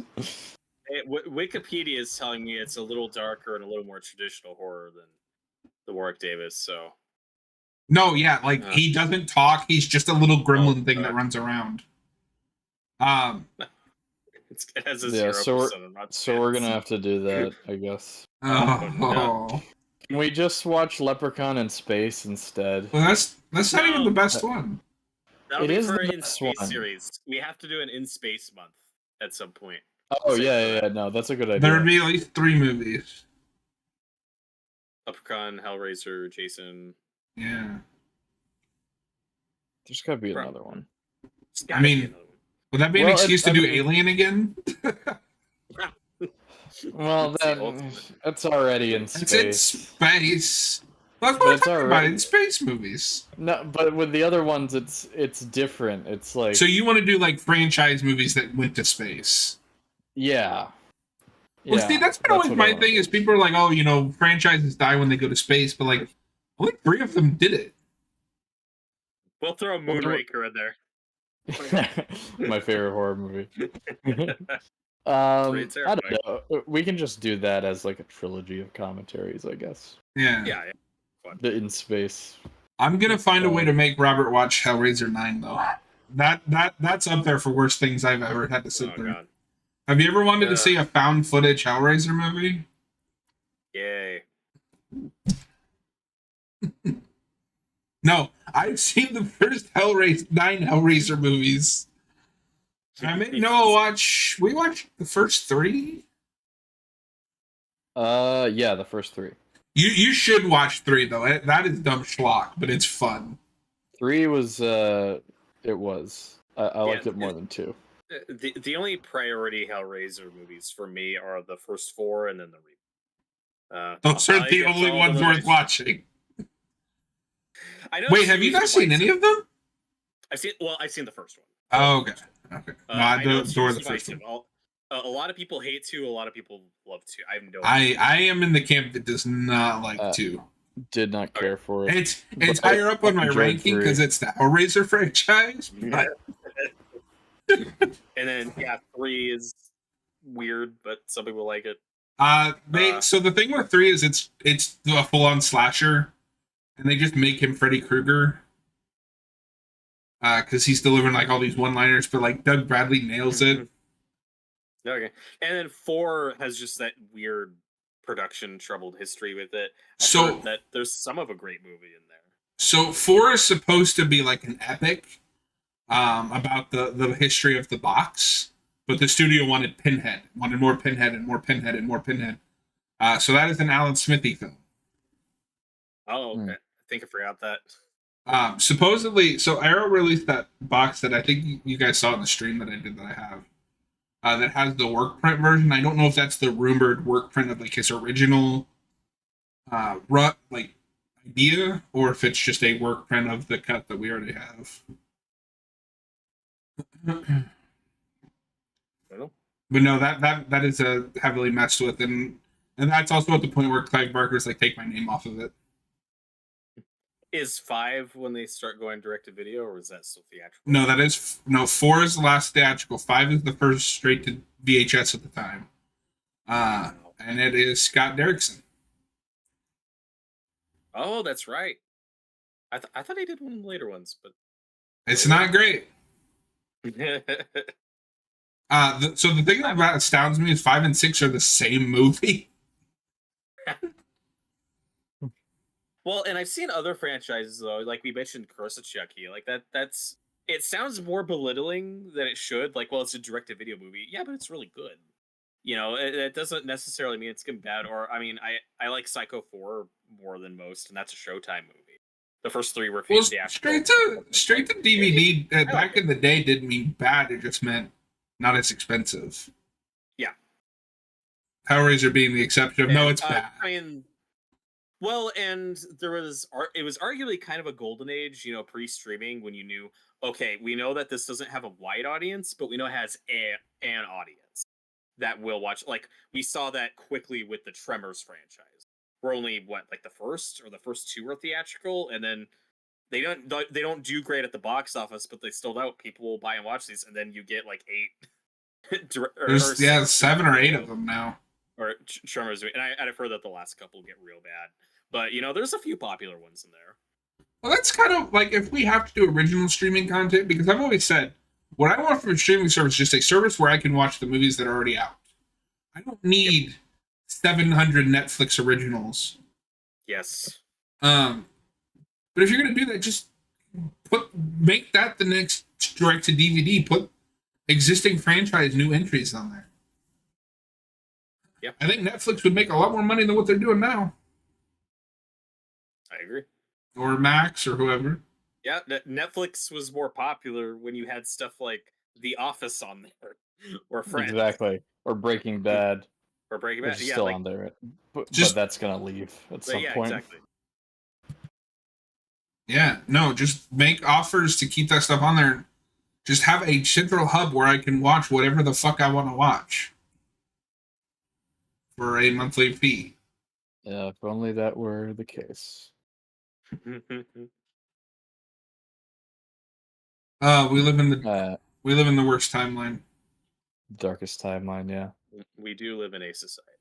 Do we want to tackle the other question that was left for us? Yes. Sure. So this one is from Bag Studios. Oh, Bags. I wonder what Bag said to us. What is your favorite type of sandwich? I feel like I've heard him ask this before. I'm not a complicated sandwich guy. I like peanut butter and jelly. I it's eat a good one. Sometimes. Simple man with simple taste. Gasoline. Gasoline. My real answer is probably tuna. I do like tuna sandwiches. Ooh, with mayonnaise? Yeah, a little bit. I don't overdo it. See, I like a lot of mayonnaise.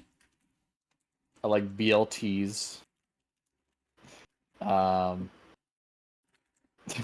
like Italian subs. Those are good. I don't know. Just any kind of sandwich. When I was a kid, I used to eat a lot of grilled cheese sandwiches. That was probably my favorite sandwich when I was younger. But I still enjoy them once in a while. I just, they're very unhealthy. You can't eat them too much. So, That's Yeah. definitely more of that's definitely more of a summer food for me. It's not something I Yeah. eat much like year round. It's more of a it's really freaking hot and Well, yeah, I it's mean, you one of live the in like the cooler desert. that is It's true. really hot. It's really hot, so you're gonna turn on the stove and cook a grilled cheese sandwich. Yeah, exactly. Okay. Okay, so I feel like this is Interesting. a two-part answer. If I'm just at home making a sandwich, it's bologna. And this is where it gets weird. Like I like to mix condiments, so like I'll do ketchup, mustard, mayonnaise, or like ketchup and barbecue sauce or something. Um, if I'm like ordering a like professional sandwich, Philly cheesesteak. Yeah. Oh yeah. Well, Cheesesteaks since are we're good. since we're on the topic of sandwiches, I do love me some hamburgers. Are you guys in the hamburger is a sandwich debate, or is it a hamburger?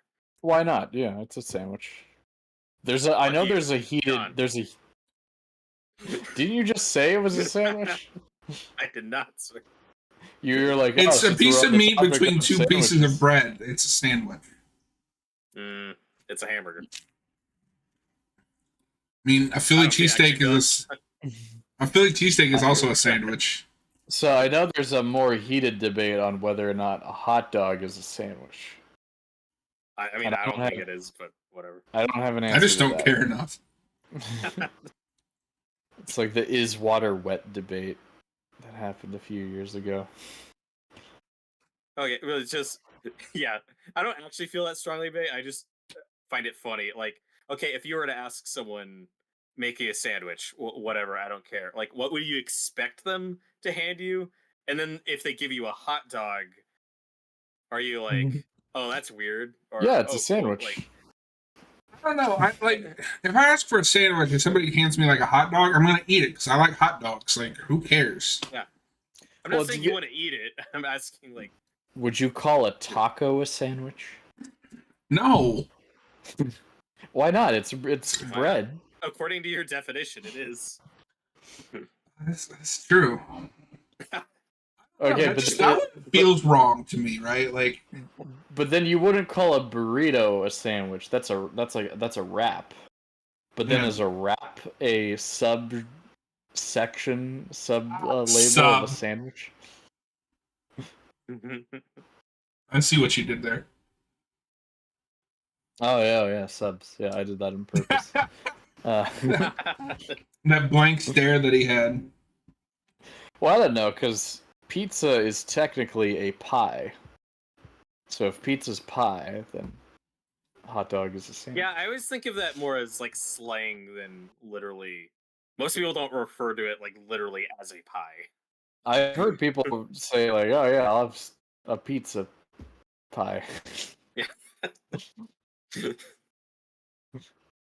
I've heard people refer to it as pie, and I mean, like, I don't know, it's in a circle like a pie. Keep it simple. It's a you slice pizza. it. Yeah, which is a type of pie. I mean, Anyway, I wouldn't Yeah, disagree. But I'm not gonna ask someone for a sandwich and expect a hot dog. No, I but just- if they hand me a hot dog, then I'm gonna eat a hot dog. Like, I'm not gonna think about it. Who cares? Yeah, if it tastes good, then whatever. Also, I feel like if you were like, I said a sandwich, that just kind of comes off as ungrateful. Like they gave you food. throws it in their face. Yeah, Threw like it on the ground. that scary movie joke where she gives him $1 and he's like, I said sandwich, bitch. Or no, she gives him a sandwich and he asks her for money. Yeah. I don't know if this is a hot take. I don't like bologna. What is wrong with you? It's not one of my favorite cold cuts. It's like F tier. Bologna is like A tier. No, I'd rather eat ham or roast beef. Ham Turkey. sucks. It's better than bologna. It's I not. think. It's not. Yeah, I like ham. I like ham. I like ham better than turkey. Yeah, I'm not a big turkey sandwich. ham and guy. cheese sandwich. I think turkey is better than ham. And gun to my head, roast beef is better than both. Roast beef is probably the best, or Right. one of the best. But it also depends on the roast beef. Like I've had some really shitty like roast beef, Yeah, fair enough. but I also love Arby's. Well, Um, since we're on food, though, that actually makes me think of another question I could ask you guys, which is, what's a horror movie? I guess it could be one you like or dislike, but one you can't eat while watching. Ooh, it's a good question. that's a tough one because I don't have. If I have one, I've never had that problem. Okay. Probably the Texas Chainsaw Massacre. closest is Nightmare 4 or 5. Because The of that stuffing scene. scene. That's 5. That makes sense. Anything with a lot of vomit, I'm probably not going to do well eating while watching. I don't do vomit well, but I also can't think of a lot of horror movies that have explicit on-screen vomit. I'd say maybe Dawn and Day of the Dead, just because they get pretty gruesome. Day's pretty gross. And see, I yeah. can eat through like blood and gore.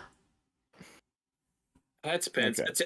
Texas Chainsaw Massacre, the original, is one for me. I never have an appetite while I'm watching that movie. Well, that movie Okay. just makes you want to That's be a very vegetarian. dirty, So sweaty- let me ask you the inverse question: has there ever been a horror movie that's gotten you oddly hungry? I don't think so. I can think about it though. Thanksgiving, probably. Thanksgiving. Thanksgiving. The Hannibal But movies for me. Thanksgiving. Really? Well, because like they show you food and they tell you it's something, but like I know it's not really that. Especially the show, like there's so many scenes where they're just like eating Oh, really yeah. good looking food. Dude, Okay. the Yeah. cutlery nuts or whatever they're called are crazy about that show. Like if you're super like cooking is just it's a very casual specific thing for or it's like I like food. It's not something I overcomplicate. I don't watch people review food. That I don't watch cooking shows. That's not my thing. But I know a lot of those people are really into that. Oh, cannibal show. Robert. So what I like to watch, I don't mind some cooking shows. That That's fine. Gordon Ramsay competition show. That's like background Kitchen. noise. Hell's Kitchen. No, is it Hell's Kitchen? No, MasterChef. Okay. That's like really good background noise. But what I like, and I've said some of these to Noah, is I like to find nasty recipes to watch that are sometimes Like, grosser than horror than like than movies. Like somebody, I watched somebody, and Noah, I made Noah watch this one. Took like bologna and put it in a blender, and then like strained it, Yeah. and then Oh, used God. it, put it on a roll like a spread, and then put blueberries on it. That's disgusting. I'll have to send Why you some would of you those. do that? Especially because it's bologna. Ugh. Bologna's good, you heathen. No. But yeah, no, that I like some cooking shows, but I mostly like the disgusting like I once watched somebody and I don't know why they uploaded this, but they made mac and cheese in their toilet. Oh. Fun. Why? I don't I'm wanna- not watching that. Why? I don't. I don't know it's the videos that I watch, but I no longer want to eat at other people's houses. You think I, someone's gonna invite you over for dinner and they're just like, all right, they just head to the bathroom and open the toilet. But I And mean, just can you start imagine? cooking. yeah, I don't do well with gross stuff like food stuff on screen, like hot dog okay. eating contests. I don't watch stuff like that. Not I interested. do not like those like mukbangs or whatever they call, where it's just like eating an ungodly amount of food. I don't understand the appeal of that at all. It's not entertaining for me. It's gross. Yeah. It's yeah. I mean, I'm sure there's some people who get some sort of satisfaction out of that, but I don't care about that. I don't need that. Oh man. All right. So what is one bucket list movie for you that you have not gotten to? Ooh, I'll let Noah take that one first. Well, I have to think about that now. We're talking horror specifically, right? Yeah, of course. Horror Yeah. specifically, but if you want to kind of branch out, because I know we're all movie fans here, we can. For horror, well, like I talked about before, I at this point I've watched pretty much all of the first of the Universal monster movies, so I think I'm covered on that. And I've seen basically at least one or two movies from each of like the big slasher franchises. I'm trying to think if there's one I'm missing because I've seen Halloween, Friday, Nightmare, Chucky, Pinhead.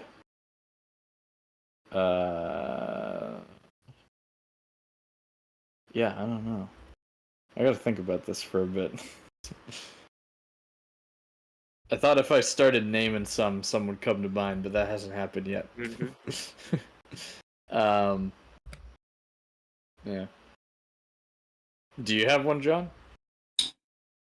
I feel like with me it's a lot of the like 70s and before horror. I've gotten to this place where because I've been watching horror films for so long, and especially the last few years, I've made a push to watch movies that I don't normally watch. Like when we did like The Exorcist, I put off watching that for years. The only big one that comes to mind, and I have a list of shame here somewhere in the horror genre, is Invasion of the Body Snatchers. The original?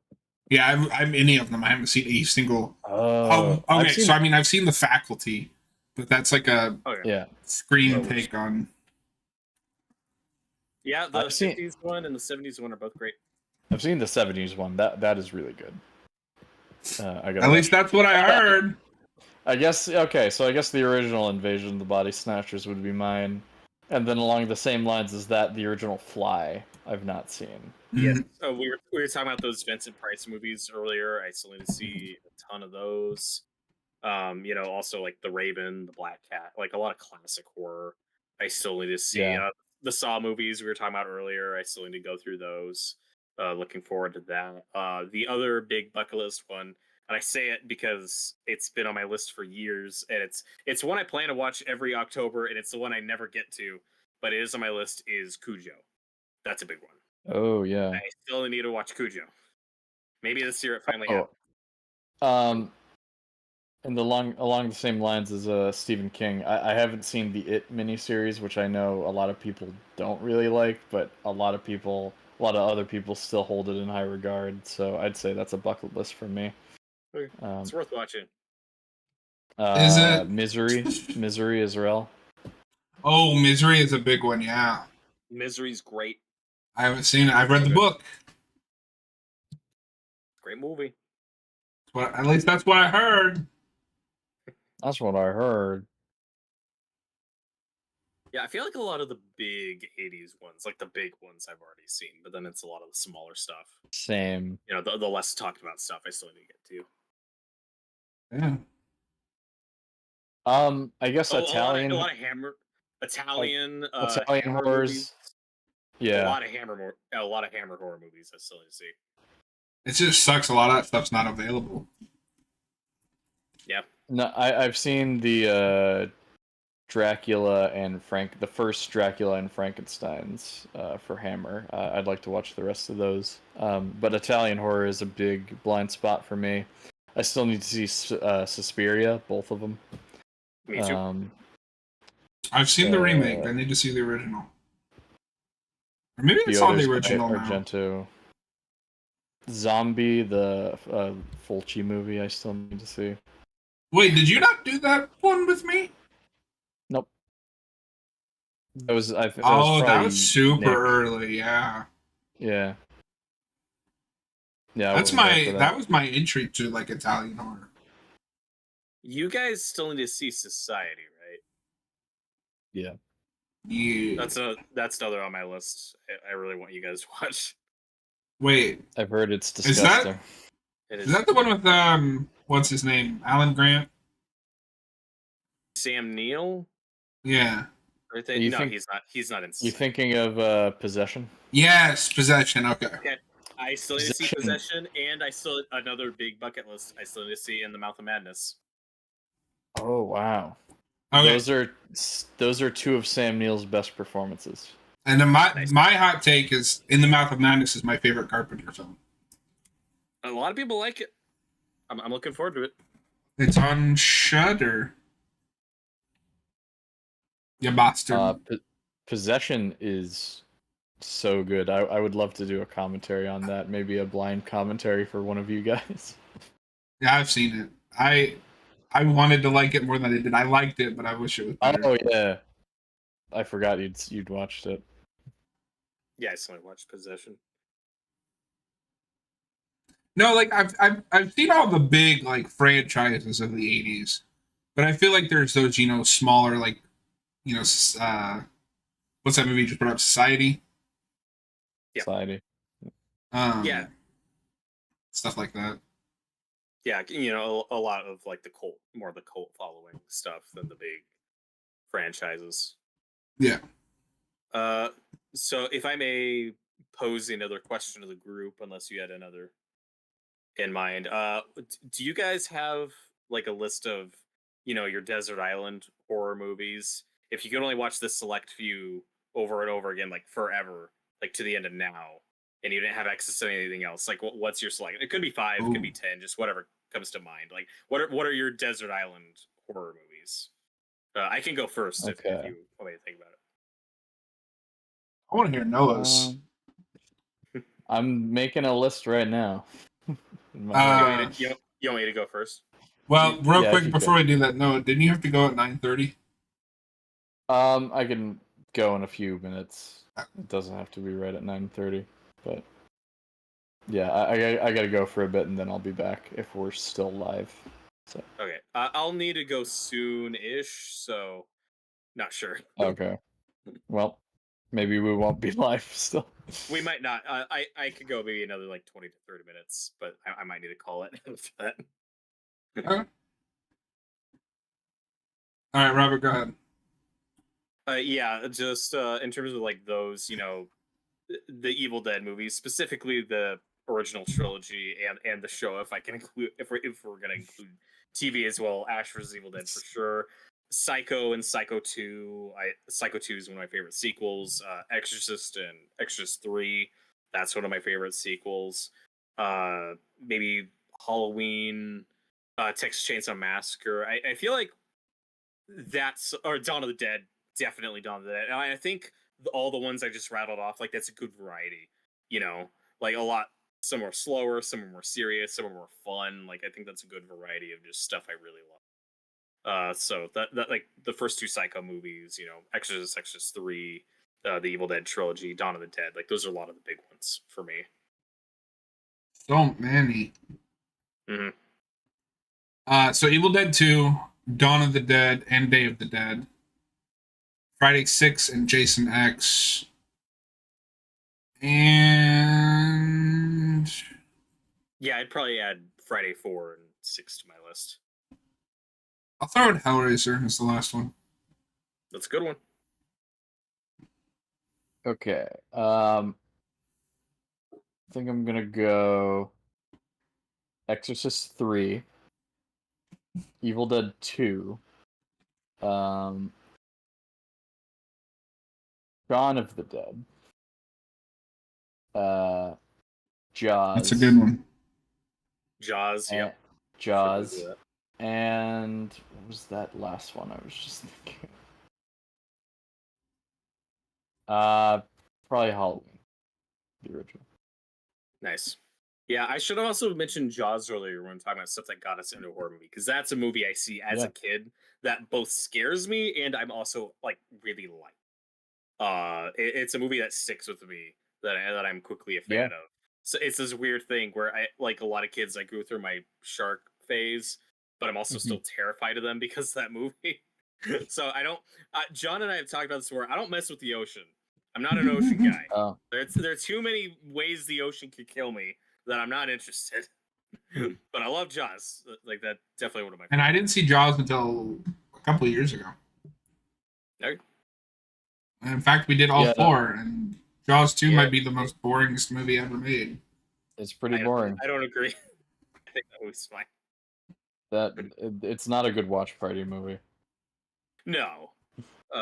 And also, like, then you're not picking up on like a lot of the subtleties because there's some character stuff I like. But then, Yes, and Robert, please Jaws, tell us the deep complexities of Jaws 2. some of the stuff with Brody and his relationship with the mayor. I like a lot of what they do with those characters. And there's a deleted scene that they should not have cut, where the mayor actually sticks. Who up for made that Brody. movie? James Cameron? Yeah, because he likes Get water. ready for the AI remaster of Jaws 2. I've heard that's what they did for yeah. 3. Oh yeah, no, I did hear Jaws something about 3 that. and 4 are definitely some of the worst horror movies I've seen, but they're also hilarious. 3D Yeah. is awesome. Jaws 4 has fun. It's terrible, but it's fun. Jaws 4: The Revenge has my boy Hoagie in it. God, like Jaws 4 is a movie where I hate that movie, but it's definitely a fun watch party movie. Like it's a fun movie to laugh How at. could you hate that movie? It's got Michael Caine. He's great in it. It's got Michael Caine. How can you hate Batman and Robin? It's got Arnold in it. It's got Michael Caine falling into the ocean and then coming up. His clothes are completely dry.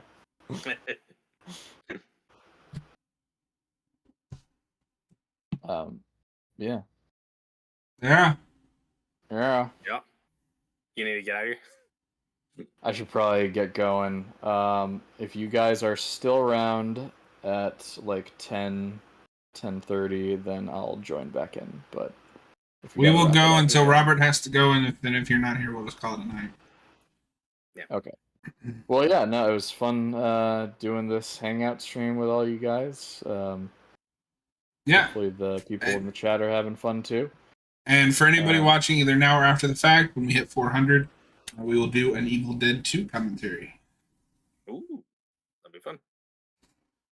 Yeah. Yeah. All right. I'll see you guys later. Have a good one. Later. You too. And then there were two. On the PS2. PS2. Have you talked to Austin? Do you know if he's stopping by at all, or is he busy? I have no idea. I'm also Anime Fan says I'm also not an Ocean guy, and then hey, Mars is in the chat. What's going on? Anime, I like Batman and Robin. I do too. Yeah, it's fun. That was also my first Batman movie. Definitely one of my first. I couldn't tell you what the first Batman movie I saw was. There's like 3 or 4 I grew up with and watched religiously. Because I didn't see. I didn't see the Burton movies till much later. Yeah, and again, I think horror comedy when I'm younger definitely plays a big factor in kind of shifting me into horror, adjusting to it. Like Evil Dead 2, I've brought up many times. So that movie's great. And it's a great gateway horror movie. But there's also stuff, when I'm a little kid, it's Scooby-Doo, and then also when I'm a teenager or a young teenager, it's Psych, a show I got you to check out. And that show kind of starts to become popular partially with its horror parodies. Every season they do 1 or 2 like horror parody episodes, and I see a lot of those before I see the actual movies they're satirizing. I see their Friday the 13th episode years before I actually watch the Friday the 13th movie, and I think that episode's great. So there's a lot of stuff like that I grew up on that where that kind of gets me more familiar with that world. Well, so I still remember the way I get into Evil Dead is my dad has a VHS copy of 2, and I'm just like mesmerized by the cover. It's the classic a skull with the eyes. Yeah. And that VHS has the most annoying like summary. It's like Ash returns to the cabin with his girlfriend, and I was like, as a kid, I was like, well, why did he go back? So I was like, I asked my dad to borrow it, and then I was like, this might be the greatest thing I've ever seen. It's objectively the greatest movie ever made. Yeah, there's no debate there. It's funny though, because Bruce Campbell, in many an interview, talks about how fans like back in the day would come up to him and be like, "Why did Ash go back to the cabin in Evil Dead 2? Like, is he stupid?" And then Bruce Campbell will have to explain, "No, the opening's a recap. It's part remake, part sequel." So I wonder if that VHS is like partially responsible for that discrepancy. Well, because that movie, title, I don't know why the movie's called Evil Dead 2. Yeah. But well, because that movie, that movie was advertised as like Ash returns to the cabin. Yeah, that's a lie. Like that's not accurate. Anime Fan, does Rocky Horror Picture Show count as a horror film? I mean, it's in the title. Yeah, it's horror comedy. Right? It's obviously not trying to scare you that much, although in the context that when that movie comes out, super provocative and shocking. I'm Yeah. sure plenty of people were scared and uncomfortable watching that movie in the 70s. Very ahead of its time. I don't think you'd make that movie now. Mm-mm. And if you did, I think you'd, shave some of the edges off. I don't think Tim Curry's character would be Tim Curry's character. I think that movie's great, though. It's all right. Like, it's not one of my favorites or anything, but I just saw it and I was like, yeah, this is really good. I don't know if you've seen it, but I associate that movie with Perks of Being a Wallflower. Because they performed that movie, and that's like a running subplot. Oh, okay, gotcha. Yeah, that's another one that's been on my watch list for like a decade now. I still need to watch it. That's a great movie, and I've discovered, I think we've talked about this, but I discovered I love coming of age movies. I watched Edge of 17 with Haley Steinfeld. That movie's great. It is. I didn't really love Are You There, God? It's Me, Margaret. I wanted to like that, but... Okay, I still need to see it. 8th Grade, I like a lot. I gotta see that. I liked Olivia Wilde's first movie. Booksmart. Yeah, so good. One of my favorite comedies. So, and I think that's the difference is like those kind of coming of age films are characters that are a little bit older and like their coming of age is something I can relate to. It's like you're emerging into adulthood. Whereas like Are You There, God? It's Me, Margaret. And it's coming of age going from like 12 to 13, right? Like you're just entering teenhood. And it's been so long for me, so like I can't relate to that. Oh, that's fair. I related to 8th Grade on a very visceral level. I haven't seen that one. That's a very uncomfortable movie place. So I guess that's an interesting non-horror subject. What is a genre of movie you like that you feel like you shouldn't like or didn't think you'd like, but then you got into it? Definitely coming. Part of that, it's for some reason there's a lot of movies recently with protagonists who are teenage girls that I relate to more than most movies. I had that big with Last Night in Soho. I adore that movie, and I know no one loves that movie as much as I do, but I like the first so much 2/3. Yeah, the third act loses most people, but it didn't for me. Wait, which protagonist? The modern day one or the like flashbacks? Well, the modern day, the main one. Yeah, I think she's great. I'd have to watch it again. I can't even remember what her arc is. Oh, she's wanting. Well, and that's the thing. Like, she's into fashion, which isn't a thing I'm into, but I could relate to her passion. I could relate to her struggles. That's the stuff I really connect with. Yeah, I'm the type of person where I don't know when the shift happens. I said I grow up on superhero movies, action movies. Those are my genres. And then at a certain point when I'm becoming a teenager, I just start trying stuff and dipping in and out of stuff. And there's a lot of stuff I watch it where I'm like, did I like it? I don't know, but I watched it. It's something I can say I've seen now. Like a lot of us go through our dipping into David Lynch and all these weird experimental directors and stuff that, like, as a 13-year-old couldn't possibly see myself being interested or into. But now I'm just such a big film buff now. I'm just kind of down for anything. There's lots of stuff I watch where I go, yeah, I don't know if that was for me, but I'm glad I watched it, or I'm glad I gave it a shot, even if I don't love it. I'm having that phase. I like a wide variety.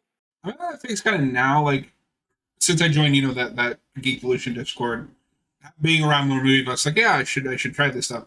Like 10 years ago, if you told me I would think The Exorcist is one of the greatest films of all time, I would have said you were nuts. Because I famously hate possession movies. And I was like, oh, that's just another possession movie. Like, fuck that Exorcist. But I also don't know if I would have liked it, even if I'd watched it back then. It's that weird balance. I am shocked I like Terrifier 2 as much as I do.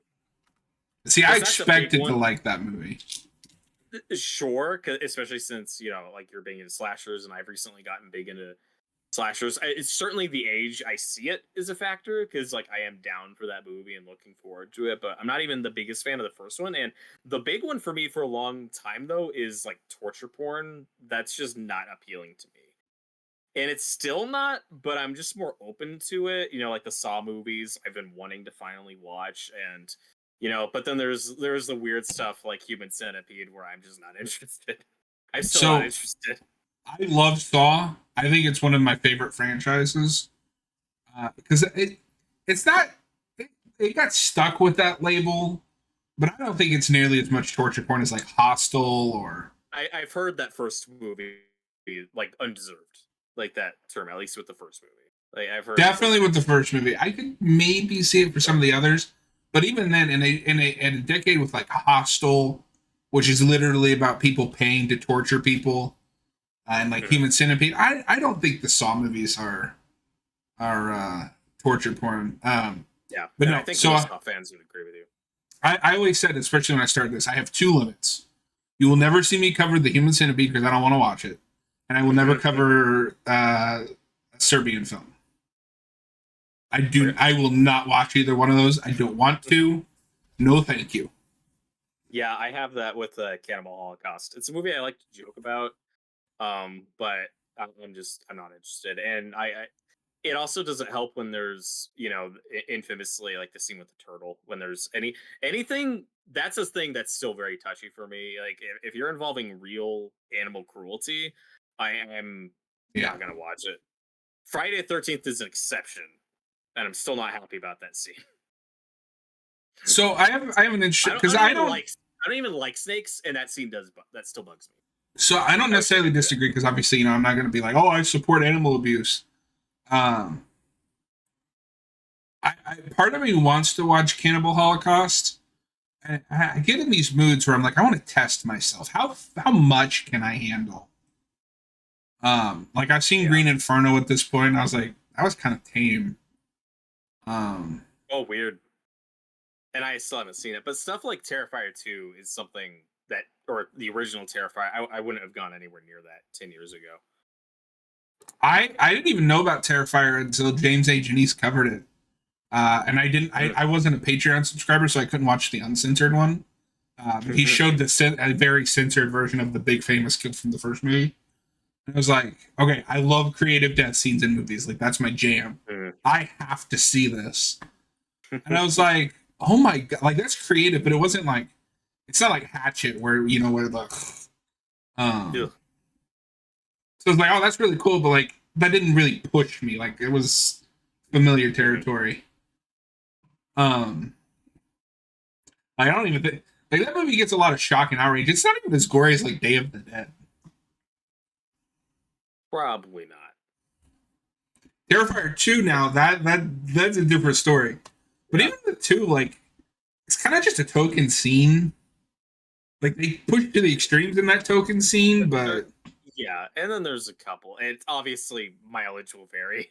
yeah. It depends on the viewer. So well, maybe one day I'll watch Cannibal Holocaust just to test myself, test my limits. Yeah.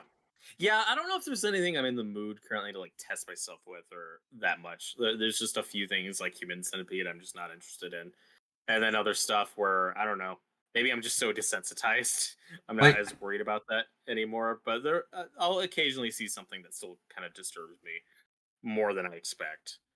I've had that with a few things. I know, in a big one on my bucket list is a Blair Witch Project, where and I've kind of had that whole movie spoiled for me. Like I know what happens in it, but if I'm watching that movie by myself at night in the right environment, it probably scares me. There's things so like that make me uncomfortable. I even find if that movie know fascinating. I'm a few years older than you, so I don't know if you'll remember. But I remember when that movie came out. and I don't. Okay, no, I remember the like like this really happened craze. I was what's that 99? Yeah, So I or was 98 maybe. I was 6 or 7.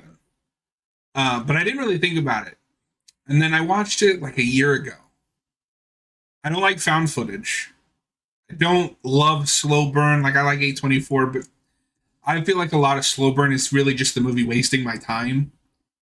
Um, I had an experience with Blair Witch.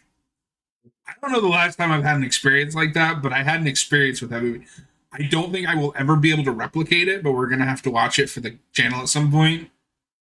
But I don't know if I will ever have a viewing like I did the first one, Yeah, which sucks. yeah, and But it that's is the what it thing. is. Yeah, there's a lot of horror movies like that that will scare or disturb me, and then you rewatch it enough that that fades. Like you don't even think about it. scaring you anymore. A lot of times it's just, imagery or specific moments. Like Signs was a movie I saw when I was pretty young, and I liked it, but it did bother me. And I didn't go back to it for a long time. And I still like that movie. It's not perfect, but it just has some imagery in it that, as a kid, it is pretty freaky and definitely sticks with you. Well, there is a Blade 2 PS2 game, Yes, and it's a sequel to that movie. we should Oh. cover it. It's got a Wait, 49 on Metacritic. Oh no, Blade 2, the sequel to Blade 2, the Yeah. video game. Yeah, and see, I definitely I know that I've become desensitized. I don't know the last time a movie like scared me. No, For me, that's not true. So there is a movie you've probably heard of the remake because Del Toro remade it, and I thought the remake was shit. Or he didn't remake it; he produced it, something like that. He was involved. Where is it on his filmography? Come on. Don't Be Afraid of the Dark. okay, I don't think I've heard much about Okay, so yeah, they produced a remake, and it has that remake problem where it has to over explain everything, and like it makes the little monsters tooth fairies, and I was like, this is dumb. that. But I'm gonna send you this photo. These little fuckers. So keep in mind, this is like a '70s made-for-TV movie that I discovered because my dad told me about it, and he said it was one of the only movies that ever scared him. So I was like, oh, I'll watch it. Maybe it won't scare me. No, I heard these fuckers for like a week after this movie. You might have shared this with me before. This sounds familiar. Maybe. That's okay. Yeah. No, I would love to watch that again. Also, when I think of stuff that scares me or scared me when I was younger, a lot of it too is less movies because the generation I grew up with, like, there's a lot of internet stuff, like Slender Man and all that stuff. Where I think creepy photos will bother me more than movies, and of course, a lot of them, like you look at them long enough, you start to see the seams, and you kind of joke or laugh it off. But anything that's weird or in the background or blurry is more likely to bother me than a movie or a movie monster. No, so I will say that I think that is the most disturbing shot in film, where you're just like panning, and then there's something in the corner that you know is not supposed to be there. Yeah, like Gerald's Game, I was prepared for, and even that had some really freaky imagery that I was like, oh, that's a big one recently. Where I'm like, oh, this is. I knew the bed stuff would be disturbing, in that way because I was prepared for it. But the other stuff, I was like, this is really effectively creepy. Like that was genuinely more disturbing than I was expecting. And for some people, that movie goes too far. They're like, no, can't do it. Lords of Salem has a shot like that. Like that movie sucks, but there is a really cool shot where like just panning and then you like see eyes coming out of the corner. It's like, ooh. Yeah, well, and another thing that did that, and this movie you didn't like very much, but it's one of my favorites, was Lake Mungo. That one creeped me out, and just watching it by myself, at night, and that's a movie I'm scared to go back to because I know I won't like it as much. But I did love that movie. But that has some scenes where they'll show you something later it's like it was in the background the whole time, and there was a shot in Lake Mungo that is just. And I think it's in the fucking trailer. I'm so glad I didn't watch the trailer before I watched the movie. But there is a scene that is like one of the most existentially terrifying things I've ever seen in my life, where it's not just a creepy shot, it's the idea of it. It's thinking about it. Still fucks with me. To this day, I'm like, God, that is horrifying. Just as a concept. So that is for me, one of the most disturbing scenes I've ever seen in a movie. You talked earlier about Lynch. Have you seen Twin Peaks? That's a big one on my bucket list. Okay. The show wouldn't count for the channel, but I think the movie would. But that is the movie that you have to watch the show, or the movie's not going to make any sense. Right. Awesome. Yeah, I've seen Elephant Man, which is great. I haven't seen that one. I've seen The Straight Story, which I love. I've seen Dune, obviously, and I like his Dune. now I'm drawing a blank because both of these movies I've only seen once, but I like them both. Was Blue Velvet and Yep. Mulholland Drive. Yes. Blue Velvet has some really disturbing stuff, and I don't remember Okay. if that's if it's that or Mulholland Drive. One of them has a scene with a homeless guy, and that's one of the scariest shots I've ever seen. That sounds Just like the way it's Mulholland executed. Drive. It might have been Mulholland Drive. Mulholland Drive is this movie where, because I actually have the Criterion 4K. That's my favorite Lynch movie. Wow. Okay. I I don't- wouldn't think you'd like that one. That surprises me. I don't understand it, but every time I watch it, I feel like I've just watched something profound and like epic. Yeah, it's weird. I'd love to rewatch that because I've only seen it once. It stuck with me. You know, I did like it, but I need to rewatch it. No, and I showed my friend that because he wanted to see it, and he had the same thing. It's like, I feel like I just watched something like profound, but I don't know what any of it means. Exactly. And then Blue Velvet. Blue So I have a Velvet. funny story That's got about a that. That's got a creepy ending, dude. The guy waving, smiling. It's been a Holy minute, shit. but that's the first Lynch movie I ever saw. And I watched it because my mom told me not to. But no, I got in trouble with some of my friends' parents because I went to a Christian school, so they're all very religious, very like we don't watch adult things. And here I am, 14, posting quotes from Blue Velvet on Facebook for everyone to see. Anime fan, thank you for answering my questions. Not a problem. Because like Dennis Hopper says the F word like 600 times, and like I would just post a full like. No, we need to cover Twin Peaks. We do, but I want Connor on there. But I don't. Well, I don't know if he wants. I feel like he's kind of done with YouTube. We'll start a Twin Peaks channel. Oh, there'll be 3 whole things to cover. 4. Well, 3, I guess, if you count like the first 2 seasons, it's just one thing. And I don't like the revival. Anyway, Blue Velvet. No, I like that movie quite a bit. But so I don't know if you've ever put this together, but the Friday the 13th movie straight up just rips dialogue off from Blue Velvet. There's the scene, and it's the one that sticks in my head most from Blue Velvet, where he's like, Heineken, fuck that shit, Pabst Blue Ribbon. And they have almost the exact same dialogue in the Friday remake in that like 20-minute intro. I'm one of the only people that would notice that, but That's funny. no, Well, I've and seen that's all right, of too. Lynch except Elephant Man, the Disney movie that he did, and Inland I Empire. love this. Yeah, and The Straight Story. I don't like that's a slow burn movie. I adore it. That might be my favorite of his. And then it's just funny though with your different perspective. Once you see a lot of these things, like the Friday the 13th movies, when you're a kid, it's like, oh, those are bad movies. Those are grown-up movies. Like those that's the intense stuff. That's the real stuff. There's boobs, there's blood. Like those are adult. And then you watch them now, and they're really goofy, and that's a big part of their charm. And then so like Blue Velvet is 10 times more disturbing than any Friday the 13th movie. We've talked about this before. There's so many 80s movies, especially, where it's like, how did they get away with an R rating for that? Meanwhile, the Friday the 13th movies, because they're popular, are the ones getting hacked up and targeted by the MPAA. It's really annoying. I don't get it. But No, but it's I mean, true. Jason X is the first movie I ever see with like any full nudity. And let me just tell you, 13-year-old me was very confused by the android. When her nipples fall off. Yeah, I was you're like, wait oh, a minute, I don't think that's how that works.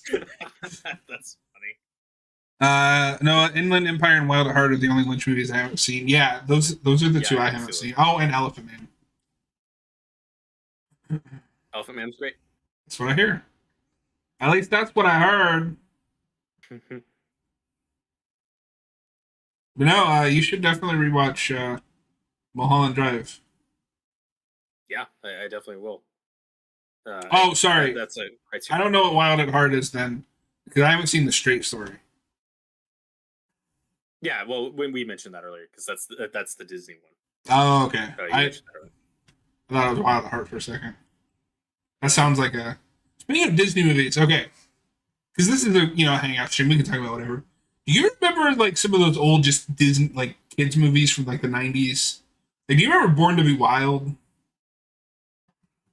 I remember it. I don't know if I watched it. There's lots of trailers that are just burned in my brain, or whatever VHS tapes I grew up on. There are trailers for movies I would see over and over again.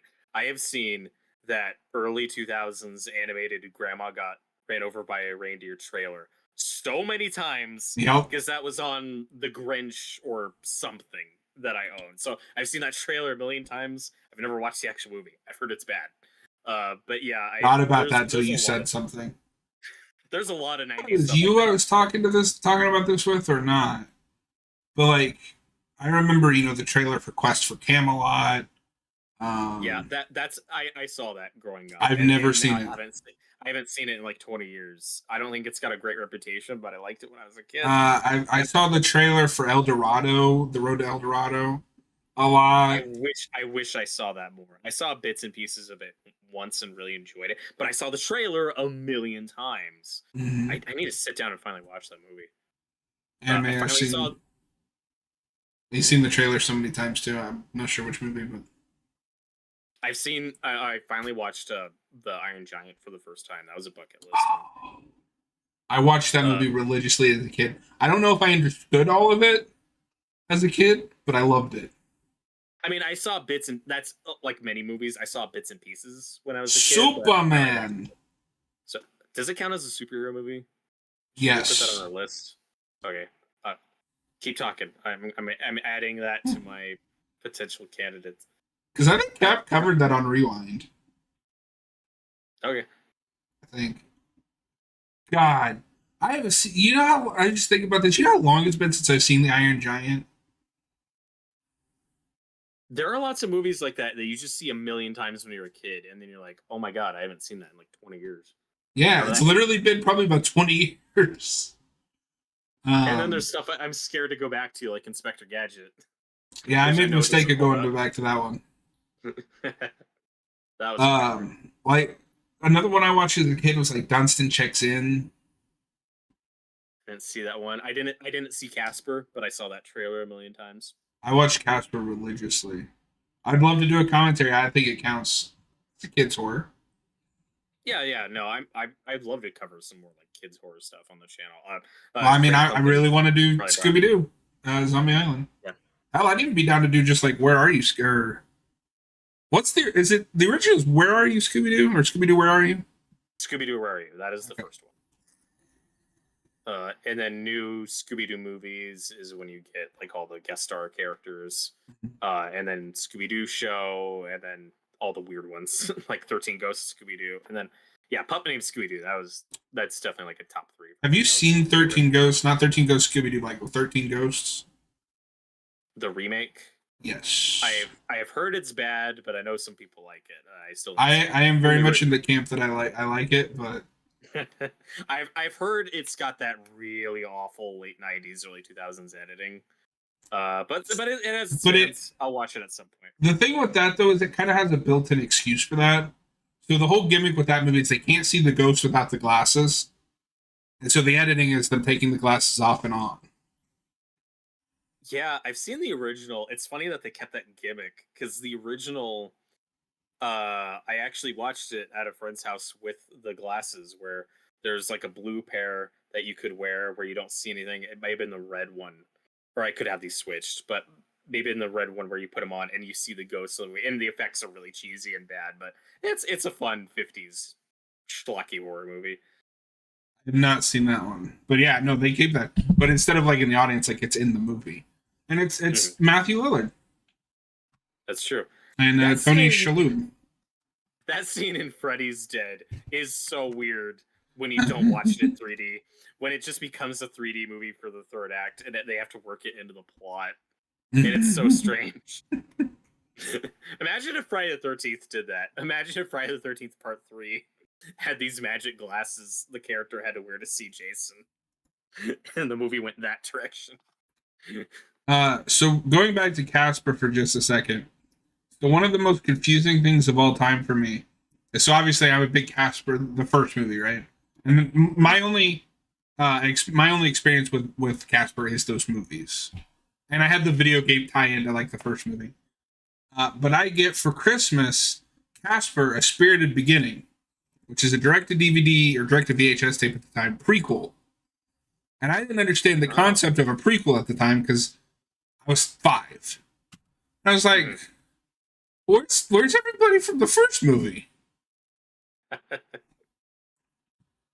It was. I don't remember how good it was, but I watched it a lot as a kid. Yeah, I kind of miss like I like Casper, but I didn't watch a lot of Casper stuff. That's Growing property up, that you know, just doesn't exist anymore. Yeah, did you watch the '90s Adams Family movie? I have seen parts of the first one, and I think I've seen all of, or if not, I've seen most of the sequel with Christopher Lloyd. Okay, is that Adams Family Values? Yes, I still need to watch those. Or I might watch those. I think those would count for the channel. Yeah, totally. Wait, But yeah, does that mean we have to do Wednesday? I mean, we don't have to, but Have you seen I that? like Jenna Ortega. I haven't watched it. It's alright. A lot of people, I mean, I like Jenna Ortega, so And Christina I might Ricci check has it a out. decent sized role. Yeah, and that's really cool. It's cool seeing her and stuff again. Yeah. She was Tyler, just kind of, Matthew Lillard carries 13 Ghosts. I mean, that's because most people say. Matthew Lillard is like awesome. Yeah, there's definitely that's like the one thing I hear across the board is like he's really good in that movie because he's really good in everything. Yeah. Uh, Anime fan says Christopher Lloyd is in 2 of the movie films. Oh, so did he need both of those? Okay. It's just been so long. But I know, I'm pretty sure it's the second one because he's like, the second movie is more about his character. it's kind of hard for me to go back to like stuff I watched like from the '90s where there's stuff like Flubber is one. I liked it when I was a kid. I haven't seen it in over 20 years. So, I don't know so how good that it is. movie and Jumanji like are why I love Robin Williams so much. I think Jumanji holds up, at least it does for me. It does for me. But Cap and them all watched Flubber, and I didn't get a chance to watch it with them. They were all like, "Oh, this is terrible," and I'm like, "Do I want to go back to it and potentially ruin it?" Yeah, because I vaguely no my big Robin Williams movies growing up that I watched religiously were Aladdin, obviously, as the genie, and then my big 2 live action ones were Hook and Jumanji. I rewatched those movies a lot. If I've seen Hook, I don't remember it. Okay, yeah, it's not amazing, but I like it. There's great stuff in it. I think People hate that movie for some reason. people are weird about that movie. Like I get not liking it. I don't get hating it because it's got a lot of interesting ideas and some great performances. And that's a movie that's kind of for me flipped around where when it comes out it looks really cheap and like, oh, this is a sound stage, it looks corny. And I don't know, there's a charm to it for me. Like that doesn't date it or make it bad. It's like, yeah, it's a sound stage. It's a movie. It's look at all these sets that are real that people are walking on. Like the Lost Boys hideout looks awesome. I want to live there. Like there's so many sets. Like the pirate ship looks cool. Like yeah, it looks fake, but that's part of the charm for me. Where it kind of it's not all on a green screen. Yeah, It's one of those movies. Yeah, I want to go there. And Jumanji is a movie where that one's weird. Where a lot of people don't like it. Say, oh, it's so inappropriate for kids. It's way too intense and scary. And that's what I liked about it. Again, I didn't grow up liking horror movies. I was easily scared. Jumanji did scare me, but I also thought it was awesome. I rewatched that movie a lot. No, So, yeah, that people are weird movie. about that movie. To this day, that scene where the boy is like stuck in the car and like the animals trampede on it, makes my yeah. spine crawl. Very No, claustrophobic. okay. So I know everybody and their mother has ranted about this, but like the degradation of kids' movies and TV shows should be fucking studied. Mm-hmm. How did we go from like Jumanji and Mask of the Phantasm that like pushes kids and challenges them to like the Gnome movie? Oh God, I don't disagree. My only counter argument is I think we're at least seeing a lot of that, more of that stuff on television, like stuff like Adventure Time or Gravity Falls that are considered very sophisticated. And that's kids fair. I TV. haven't watched those because Um, I can't deal with the animation style. That's fine. But that would be my main counter argument is we're at least seeing more of that stuff on TV. That's more sophisticated and that kids are really loving. I mean, we both. I saw like Avatar: The Last Airbender when I was pretty young, which it's Well, fairly but Avatar: The Last technical. Airbender was also like 25 years ago. Yeah. Well, I mean, not quite 25, but almost 20 now. Or yeah, well, about Uh, 20. but yeah, as far as movies go, like I'm sure there's some like I mean, it's important to remember that the '90s had some garbage G-rated movies too, or stuff like That's uh, true.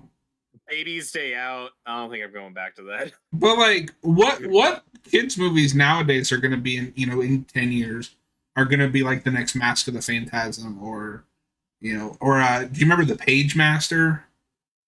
I don't. I remember the mostly. Okay. It's a pretty fun Macaulay Culkin movie. Or Home Alone, which is just PG Saw. Home Alone's great, and then there's stuff like Richie Rich. I think I saw one time, but I have not seen I it. think I liked it fine. So I'm not going back to it. Tyler does have a good point. The Spider Verse movies, I guess, are that. I just don't And go to those because I love don't those movies. love those movies. Like I like the second one a lot, And I do. but they're not Spider-Man movies to me. Yeah, and then Disney's been putting out a lot of really mediocre stuff. I think the only Disney movie I've seen in the last like decade that I liked, and Tyler just pointed this out, was Inside Out. And so it's great, man. I like the second one. I haven't seen it yet. I'm waiting for Disney Plus. Um, yeah, I don't know. And he says the new Turtles movies too, but like, if you're talking about that newest one, I didn't like that one. I liked it. Still not. I think it's nowhere near as good as the 1991. We just okay. So slight rant about Turtles. Why can't we get this right? In the Michael Bay movies, we removed the ninja part of the Teenage Mutant Ninja Turtles. In this one, we removed the teenage. No, wait. Well, in both of them, we just removed the ninja part. I mean, that's not a big part of the 80s cartoon. It just depends on what you're looking at. Okay, but yeah, I'm sure the 80s cartoon is great, but that's also not a great adaptation of that material. Well, and I don't know if we've had many great adaptations of that material specifically, but the 90 movie, that's 90s movie, 03, the 2012 show. Yeah, and the 2012 show is very popular. I still need to watch it. I loved it's just that's my point though, is like the bar has been raised since the 80s. Why can't we meet that? Mm-hmm. At the very least, the 90s show, like they're ninjas. That's fair. Also, we're in this weird era. I mean, it's funny because obviously superheroes are primarily for kids and they should be, but we have had this weird, like, I feel like if you were to say like, well, what are the kids movies for the last decade that have stuck around that kids are growing up on, I'd say probably like the MCU. Like there are a lot of PG-13 movies like that I think that's true. Don't care that they take like 5-year-olds to, and some of those are really good. Yeah, I just mean like, where's the animated movies for kids that are sophisticated? Yeah. Well, and I think the problem is that the PG rating is like non-existent, and it's annoying. Tyler points out Frozen because it was a phenomenon, but that movie's also written like AI wrote it. Yeah, it's a very safe. I think it's got some good songs, but it's a very definitely. It's got some very annoying, catchy songs. Yeah. And that's more so I just got fucking tired of hearing them. Wreck-It Ralph, that's a good one, but I heard the second one was atrocious. I have not seen the second one. Yeah, but I like the more just I guess like with Wreck-It Ralph, nobody talks about it anymore. Yeah, like it was that second one. Tyler, I would argue that the Bay film gets rid of the teenage. Oh, that's what it was. Okay, so the Bay films get rid of the teenage thing, kind of. Like, they don't act like teenagers except for when the script wants them to. Now we kept the teenager part, but we got rid of the ninja part. Why can't we just have the whole package? That's fair. Moana, I haven't seen that. I've heard Moana's good. I still Make kid friendly horror films. Like Scooby Doo Yeah, has and been it- shit for how long now? Yeah. I heard that Scoob movie wasn't good. I didn't see The only it. person that I've seen that I've talked to that liked it was Bag. I still haven't seen. I still haven't seen Hotel Transylvania. I heard that one was good. I know I saw it, but fuck if I could tell you anything about it. For admit, but and that's the problem with the PG rating being non-existent is we do need those PG rated movies back that have that edge to them that can actually push kids. You know, like in the 2000s, it was a lot of those. Oh, hey, he's back. He's back, the man in the mask. He's And still he's here. out of control. What are you guys talking about now? What did I miss? How kids movies suck now and they used to be good. Do they suck now? I don't some watch do. a lot. I don't watch a lot of new kids movies, so it's like a genuine question. Like I can't tell whether or not. Well, I They think suck. it's just there's this. It's the stuff you don't see or think about, like the Gnome movies or the Trolls. Movies, Oh, like yes. that's a lot of kids movies now, and a lot of the Disney stuff's just fine or okay. Well, I'm just but saying, John- like, you know, as a kid, like I had, you know, Mask of the Phantasm and Mhm. Jumanji. Jumanji and the Page Master, and no, I'm sure you had a different like set of movies. Yeah. But like, there's no movies pushing those boundaries for kids anymore. and, Like a fantasy movie that's like not afraid to scare kids. Yeah, yeah, Okay. I mean, one of my Yeah. all-time favorite movies is Prince of Egypt. Like that's just a movie for kind of anyone. It's not like pandering to kids. You know, it goes to adult places. You know, I love movies like that, or Iron Giant. You know, movies that. can still be Tyler's really sophisticated. determined to prove us wrong. Well, and if you're saying Coraline and Paranorman, like, dude, those movies are like 15 years old. We're talking about recent stuff. Yeah. I was I'm pretty sure I was still in elementary school when Coraline came out. Mm. So And that's what we're saying. Like, what's like from the last couple years? Like, how many movies can you think of? Are Really, like the only ones that I feel like are pushing any edge? boundaries is Spider-Verse. Yeah. And even then, I feel like Yeah. those are only pushing boundaries because the boundaries kind of got reset. Mhm. Like, that's Yeah, no more it's been sophisticated than like Mask of the Phantasm. well, now you have stuff like Mm. the Despicable Me and Minions movies, which Yep. this also The- does speak those to are how baby long movies. they're baby movies, but this speaks to how long this has been going on for. Despicable Me 1 came out in 2010. Mhm. So, you know, like we've been in this state of kids movies for a long time. And you know, we're not saying every movie has to like that, but another point I brought up is like a lot of movies kids are growing up now are like the Marvel stuff. Like there are a lot of and that's also why I find annoyingly we don't get away with as much in PG-13 as we get used to. It's because a lot of like for a lot of parents, an MCU movie is just a default kids movie. Like, oh yeah, I can take my 5-year-old to that. You know, and except for Deadpool and Wolverine, but some kids are seeing that, so it's kind of the Yeah. best and worst thing about it. It's like I'd say a lot of those are like the more adult kids movies kids are growing up on now.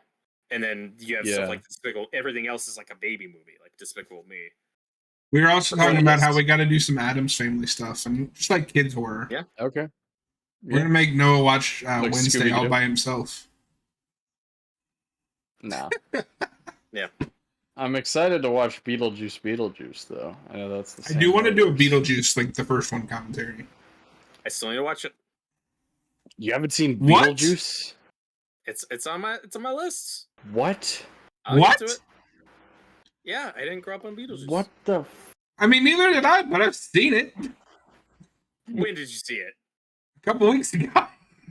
Yeah, then fuck you. John, get out of here.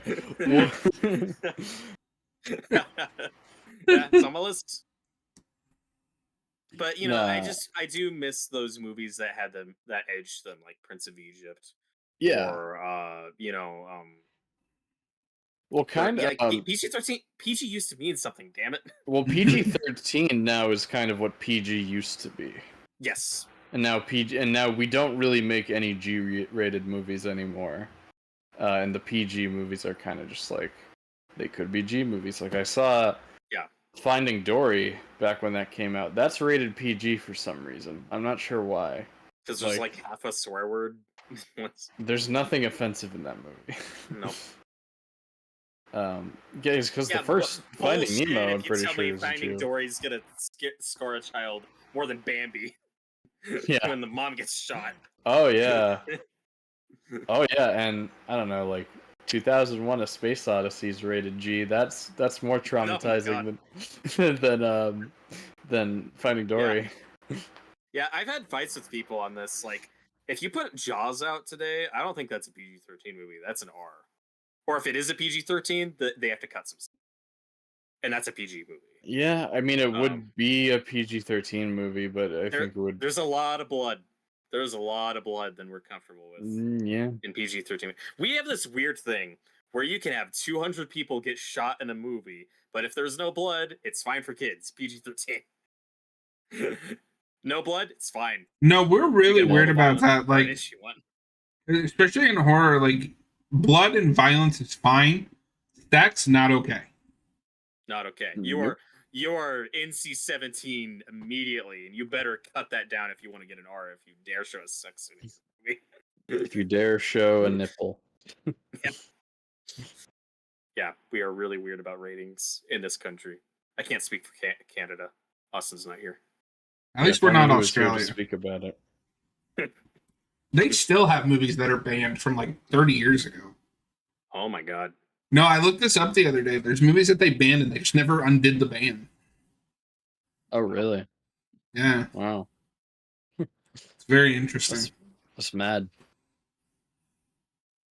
You know, and as bad as censorship has been in our country, at least we didn't have like the video nasty thing that you saw like in England in the 80s, where they would just censor movies or ban them outright. We were at least a little more lax on that stuff. So we weren't. The difference is, though, that the government just didn't do anything about it. Right. The people were still up in arms.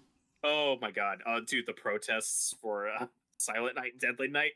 Because how dare you show Santa Claus as a villain? You're gonna ruin our show. Well, I mean, some of my favorite things, because I come from a metal music background, so I like to watch a lot of those like old, protests for Black Sabbath. You play the record backwards, and it has satanic messages. I find that stuff interesting.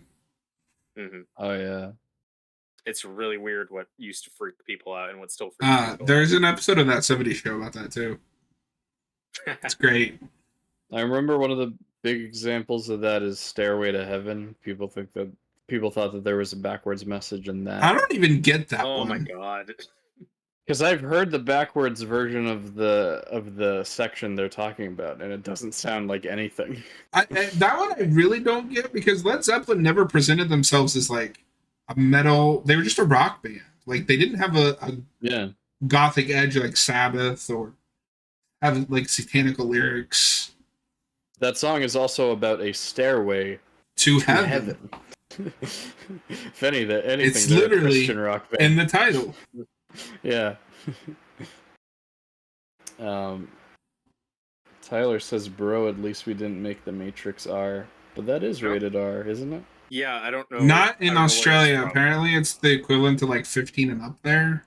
Oh, okay. Matrix is a weird movie. That's like the weird one where it's rated R here, but I don't think anyone care because lots of kids grew up on that movie.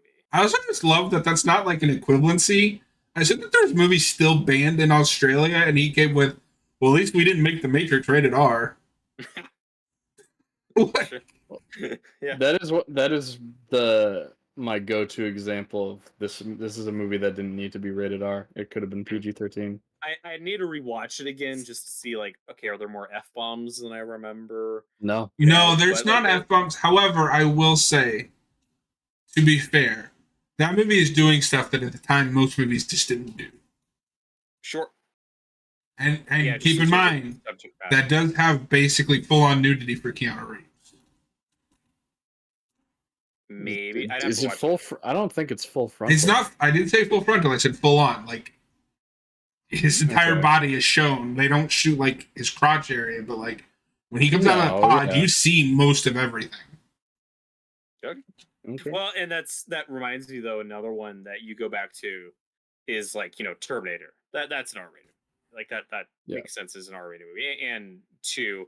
And then you get to 3 and it's an R-rated movie. There's probably still some F-bombs. There's like one blooded scene, but 3 doesn't need to be R. That's basically a PG-13 movie. God, I didn't realize either one of those was rated R. Oh yeah. Is it just because the nudity? Which one? Both of them. Like The first 3 two 2 and 3. Terminator? Yeah, well, two's got some bloody violence. They say the It's not F-bomb gore, and they say the F-bomb quite a Oh, few that's times in right. 2, yeah. Well, 3 has and got the to be third- because of the nudity. Yeah, and even then, it's in shadow. It's like it's very partial. Censors don't We're- care we're about very- that. We're very inconsistent. I mean, you see Hugh Jackman's butt in Days of Future Past, Yeah. and that got PG-13. We are not consistent. with that Okay, stuff. but to be fair, Days of Future Past is a 2014 movie. Terminator 3 is like a 2005 movie. 2003. The standards changed. Yeah. Yeah, for sure. But like that's I something I said, could think of in 3 that would get it that they are. It's just you see both Arnold and what's her name naked. yeah, like very partially. But then there's stuff like Yeah. Indiana Jones and the Last Crusade. That's a PG-13 movie. You couldn't show a beheading in a PG-13 movie now. There's some violence in that movie you couldn't do in a PG-13 movie now. Isn't You- there- that's not true. In The Hobbit, there's Avengers a lot of Endgame, beheadings. you full on see Well, Thanos get decapitated. okay, that's a weird thing we have though. If it's CGI or was an gonna say, alien, or a That's Yeah. creature, true. then Yeah. you can do whatever you want. If the blood is purple, go nuts. Oh, Again, no, yeah. inconsistent. No, That's you're right true. about that, Robert, because the other big example with that is Transformers. Because Yep. they kill the shit out of each other in that movie. They do. And it's okay because they're robots. That reminds me of those episodes of animated series with Scarface, where they said Mhm. those are some of their favorite to animate because they could destroy that puppet in the most horrendous, violent Yeah. ways possible and not worry about it because it's a puppet. It's not alive. Yeah. I'm trying to think, has there not been more beheadings in like superhero movies? It's I mean, usually like off screen. Thanos. Again, it's inconsistent. Yeah. That was just one example. No, I know. There's For just- some reason, my brain is stuck on that now. Like, do we not see like full on human decapitation? I like in the Venom 3 trailer, you see him eat like 3 guys' heads. But in I a think row, that but it's movie's so quick and there's full no on. blood. It's like, Yeah, but I think that one's going for full R, isn't it? is it? The new I Venom? don't know. No, don't- sorry, that's Craven. Oh yeah, Yeah, Craven's And I'll Craven's runs on the it. same because I don't care. well, Craven's proud to be R. I mean, I do kind of care about Venom 3 because I like those movies on like a this is stupid level. I like the second one more than the The first second one is better. The second one was It way gets rid more of all fun. the like human dramas. Like here is insanity, but at the same time, like that's not Carnage, motherfuckers. The second my God. Venom is probably my favorite romantic comedy I've ever seen. What about Shaun of the I- Dead? Oh, that's my second favorite. Wait, Shaun of the Dead is your second favorite? Yeah, because it's not Venom 2. I remember when John Campia reviewed Venom 2, and he was like, "Guys, if you're worried about this not being R, don't worry. This is a hardcore PG-13. This one pushes it." I'm like, Okay. "No, it doesn't." That's one Okay. of the tamest PG-13 movies I've ever seen. Yeah. Alice in I've seen Wonderland, so much- which is the PG-13 film, shows the Jabberwocky getting to. Yeah, that's also a giant CGI thing. Yeah, That's and that a- movie it's a does have a PG lot movie. of weird violence. Like that does have decapitated heads, but they look like cartoon characters. I So think it's like a fine. creature gets stabbed through the eye too or something. That's Yeah. a very we are so inconsistent. How yeah, I don't remember. Okay, so Alice in Wonderland PG, so is Frozen. This makes no sense to me. These aren't the same. Well, that's like I didn't want to bring it up in this live stream, but I can't help it now. That's like with Buffy. There's a lesbian couple later in the show that weren't allowed to be shown kissing on screen. There is a very clear like they're having sex right now, and it's not Right. subtle, went over the censors' heads. That's always Well, if you're funny. subtle enough with it, you can get away with it. No, it is Yep. not subtle. Oh, okay. Well, some of those people aren't very perceptive. Oh, And then there's stuff like and like you said, there's stuff like airplane. You know, that's a PG. That's an R now. Oh yeah. You couldn't get that in PG. Like there is full on topless nudity. Yeah, For a and split yes, second, but yeah.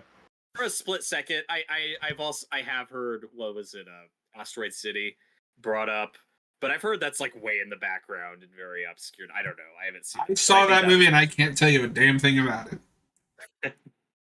So yeah, sometimes it, like I said, we're just not consistent with these things. No, I mean that has been consistent. I will complain to the end of my life that Friday the 13th has to cut out all its kills, but it's okay for Kubrick to show 600 gallons of blood pouring down a hallway. Fuck you, Kubrick. Or that anything, or that Blue Velvet is like, yeah, that's an R. That's fine. It's fine. Just for subject matter. And then yeah, and like I said, with Airplane also, there's just all the sex jokes and stuff. Like you could. What's up, Larry Jr.? Welcome in. Welcome in. We're gonna go for a little bit longer, but Yeah, Yeah, no, well, we were airplane would definitely be a PG-13 now. No, I think it would be R. We'll just cut out the one bit of nudity. It would be PG-13, I think. Maybe. the problem I have with that with those in that movie. is if you made it now, it wouldn't be the exact same movie. So yeah, it wouldn't be R now because No. we make it a raunchy, But I'm rated just R. talking hypothetically, if the same movie did come out now, it would Yeah. not be rated PG. Are you It's ready also- for the scary movie version of Airplane? Oh no. It's That already- also That already exists. Logan Paul was in it. What? There's an airplane. There's a movie called Airplane Mode, which is with Logan Paul. That's basically just a modern airplane. Anyway, Oof. but shit, I'm losing my train of thought. sorry. No, you Yeah. bastard. Was it about ratings? It was about ratings. I don't remember about what specific. Oh, the Army of Darkness. That's a big one. Oh yes. Where that is given an NC-17, and they have to cut it down to get an R.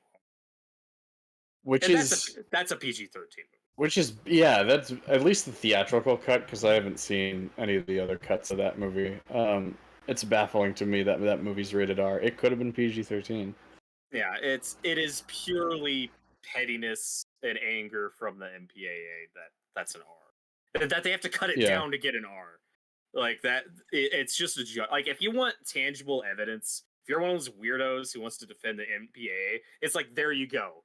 There are these weird hypocritical weirdos who aren't consistent and make no sense and have grudges and are awful. Yep. It's like there you go. There's a Thank you, long Army of history of that. Darkness 17.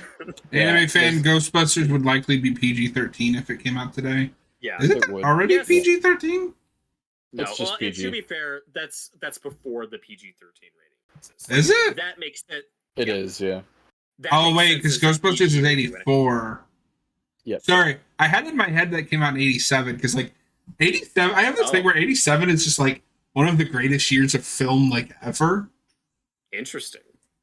I mean, have you I looked think at 87, like, 1987's releases? I should. I think Living Daylights comes out in 87. I like that movie. That's a good movie. But I think Aliens comes out that year too. So is that 87 what- or 86? I'm not sure. I thought feel like- 86, but I could be wrong. Maybe it's 86. It is Yeah, 86. Actually, now that when I'm I think thinking of about the it. But 80s, I think of like 80 to 84 and then 89.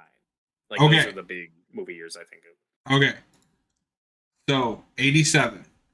Full Metal Jacket, Evil Dead 2, Hellraiser, Evil Dead 2 's RoboCop, The Lost Boys, Spaceballs, Nightmare on Elm Street 3, Lethal Weapon, Good Morning Vietnam, Prince of Darkness, The Running Man, Opera, Beverly Hills Cop 2, Bad Taste, Jaws, The Revenge. I don't remember which one this is. Superman 4: Quest for Peace. Superman yeah. 4. No, but just It's the best one. like half of my favorite movies came out this year. That's a lot of great movies. I'm not gonna argue with it. Was this when Lethal Weapon came out as well? Yeah, I said Lethal Weapon. I didn't know. Yeah, I didn't hear bastard. you. I gotta pay more attention. Yeah. Silent Night, Deadly Night Part 2. Depending on how you feel about that movie. Masters of the Universe. No, Or like did you say? I think did you say 87 is Predator? one of the Predator, yeah. I Yeah, think 87 might be one of the best years of all time for like movies. You're not wrong. maybe. You're putting a good argument to that point. Yeah, the Jaws 4 is pretty bad. No, come on. Jaws 4 and Superman 4 are the best of that list. That was the year for fourth movies. I'm looking at some of these Tyler- other movies, but I don't recognize any of them. Tyler asks what we think the most underrated horror franchise is. He says Leprechaun. That's really tough for me to answer because I feel like all the ones that become franchises are the popular. You know, like those are, you know, there's obviously exceptions, but it's like Chainsaw has some good ones and also some real bad ones. But you know, like the popular ones get tons of movies. So, okay, so this isn't going to make sense, but I'm going to explain it. I'm going to throw Child's Play in the ring. For my Okay, vote. that's what I thought of. Because, yes, it is popular and it's kept going. Nobody talks about it. Yeah, it's kind of a niche fandom, you know. Yeah. Also, nowadays, I feel like all of those franchises are kind of underrated. Like, do younger people still watch, like, Friday the 13th and Nightmare on Elm Street, I those don't. that haven't been around for so long? I don't know about younger people, but people around my age know that stuff. Yeah, some stick. Yeah, some stick around. You know, I mean, gotta give credit to that Friday the 13th game. That's partially how I get into those movies. Like a lot of people start watching those movies because that game, you know, was very Yeah. popular. I think about that a lot. Like, all the stuff we like if they don't, if they're not making more movies, like, well, people watch Friday the 13th in 20 years. I don't know. I think they will. Evil Dead's probably my favorite horror franchise, and it's in that weird middle ground where it's not like the biggest, most popular thing ever, but most people know about it or have seen it, but it still feels like this culty thing. It's really weird. It's kind of in that middle ground, but I do see it on top on the list of like best horror franchises. Mhm. What about you, Noah? I can't really think of one off the top of my head because, yeah, like you guys said, a lot of the ones that are popular are the ones that become franchises, and a lot of the ones I've seen are like the big ones. So I can't say Exorcist because I only like 2 of those movies. I guess Leprechaun, but Tyler already said that. So I mean, I don't want to answer for John, but I mean, I think Hellraiser is a pretty fair answer. Granted, I've heard a lot of those suck, but So I almost don't went know. with that one, but then I thought there's like 3 of those that I would recommend to people. That's the problem. yeah, It's like Death by a Thousand Cuts. Like, yeah, it's underrated, but probably for good reason. and then the only other one I can think of is Evil Dead, but like you guys said, like that has enough of a cult following. So Tremors is definitely more of a cult thing. Oh. I've only seen the first one. same. I've only seen the first. But so. that's still like a lot of people have heard of Tremors, but like that's still more of a cult thing. It's very than much a lot of people niche. talk about. Have you guys seen John? Have you seen how many? I've Tremors? only seen, I saw bits of 2 on TV, but I've only like seriously watched the first one. Yeah, I've just watched the first one. Yeah. It's got Kevin Bacon. I think I've heard like 1 through 4 are the worthwhile ones because 4 is the Old West one, and I've heard they just have fun with it. Where it's Tremors in the Old West now. I've heard it's fun. And then the Tyler rest says is, Friday 13th Amazon. still watched by people my age. No, I'm not much younger than you, but people would watch it around me like 15ish. Okay, got that's it. cool. I mean, I can't say that Wrong Turn wouldn't be an answer, but I've only seen like 3 of them. No, Wrong 4 of them Turn's because a I saw game. that really weird remake.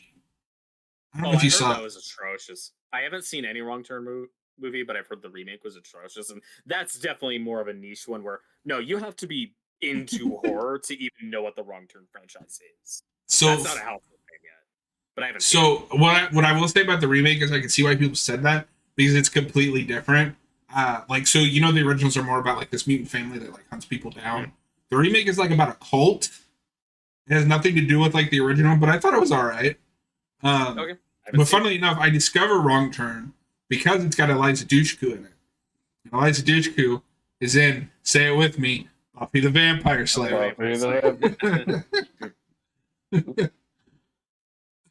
And then I also thought of, and I haven't seen any of these, the Jeepers Creepers movies, but I heard that had a really horrible remake. That I think remake by only, like, the one first of the 2 worst people things like- I've. Well, there's only 3 of them. No, sorry, they did make a 3rd Yeah. one. I haven't seen it. I think I heard the 3rd one's bad and that the remake's one of the worst thing ever. So The remake I haven't is one seen of the any worst them, things but ever. is Oh, that we an got to do underrated that on our. franchise? I don't know. We got to do that on our commentary project then. Yeah. The first one's great.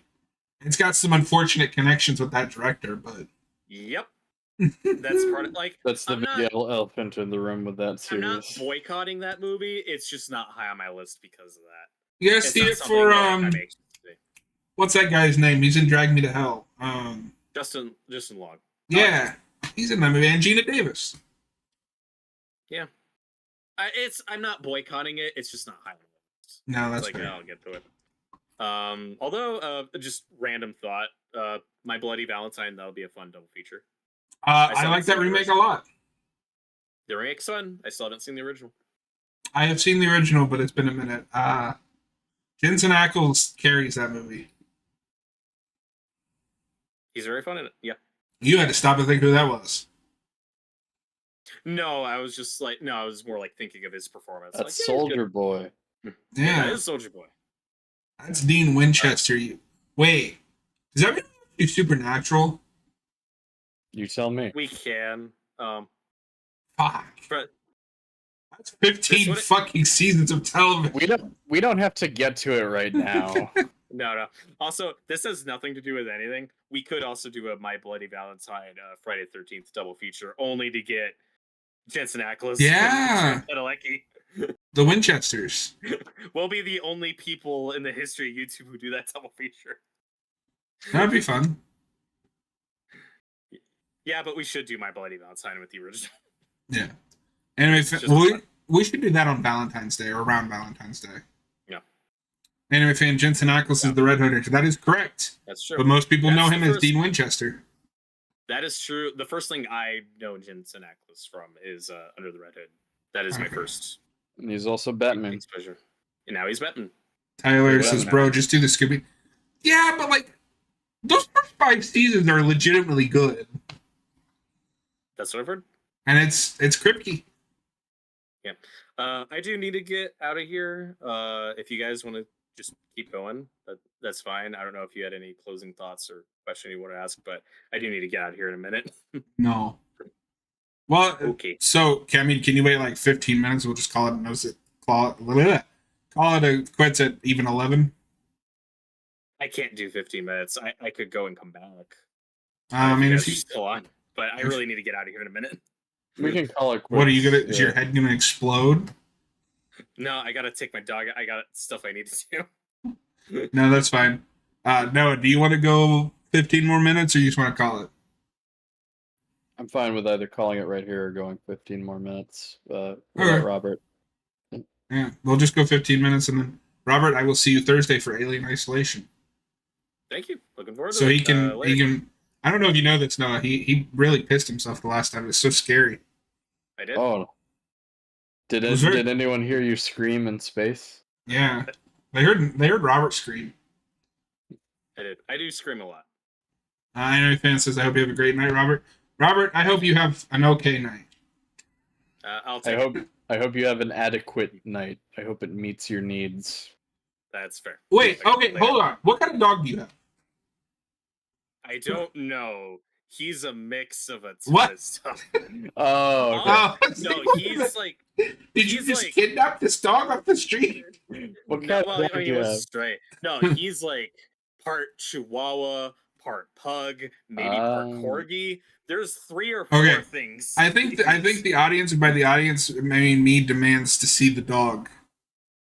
I'll send you a picture later. Oh, okay, that's fine. No, put him on camera, you bastard. He's old. Screw you. Oh, okay. No, that's Okay. see. Yeah, so he's a mix. Yeah, definitely mix. Okay. Later, All right. guys. Well, yeah. See ya. Have a good night. Thank God that guy's gone. Yeah. We should watch Oh. Wrong Turn one of these days. It's very Hills Have Eyes-ish. Oh, that not Wrong Turn, but The Hills Have Eyes is another bucket list movie for me. Oh, well, I we haven't should do seen that on that because it's got a remake. There's a few non-Scream or Nightmare Wes Craven movies I still need to see. Just do like I did and watch every movie he ever made. I'm not gonna watch the rom-coms he made Why? because I'm not. I don't care enough. Okay, so while you were gone, I asked Robert about this because we were talking, and I've discovered, I really like coming of age films. I really like that movie Edge of 17 with Haley Steinfeld. I love Perks of Being a Wallflower. I don't know if you've seen that. Are there genres of I've heard movies of it. that you like that you're surprised you like? Not really. I No? kind of like. I kind of like just about any genre. There's genres I don't have much experience watching. So what you're saying is Like- we're going to start a rom-com channel.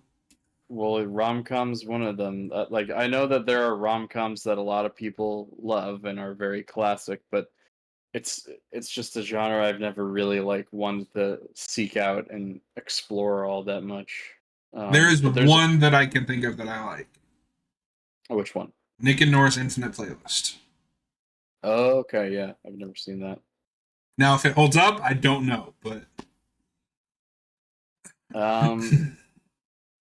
Yeah, I guess that really the only rom-coms I like are also another genre, like Shaun of the Dead. I mean, Shaun of the Dead is by default like the best rom-com.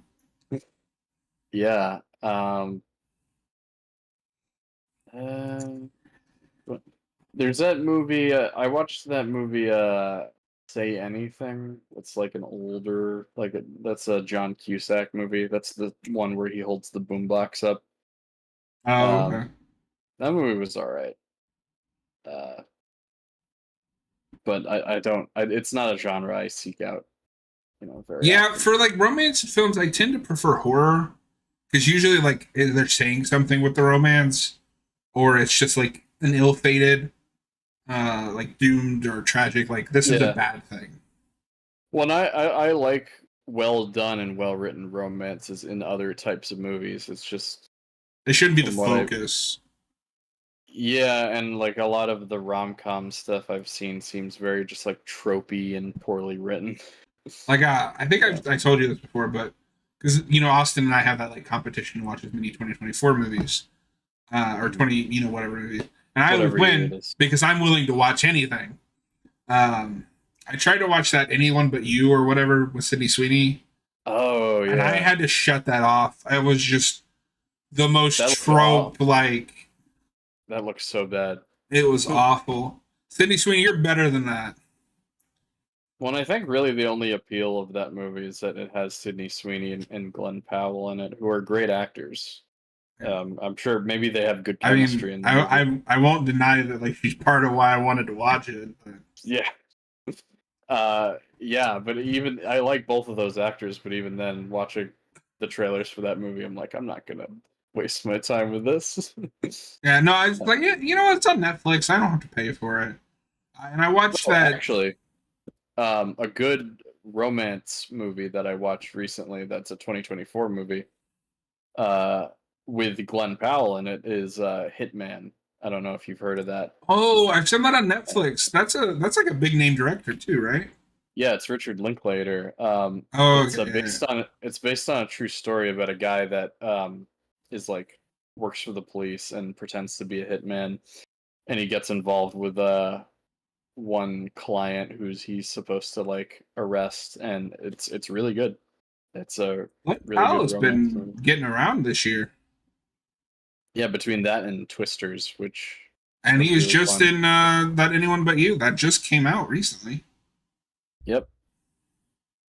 But I mean, I guess Yeah. so was Sydney Sweeney. She was in Anyone But You, Madam Web, Immaculate. and Immaculate, like in the span of Oh, like 6 months.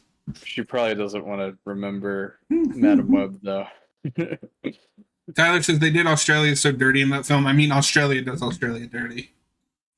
Oh, we Okay, just offended all our Australian subscribers. one of them.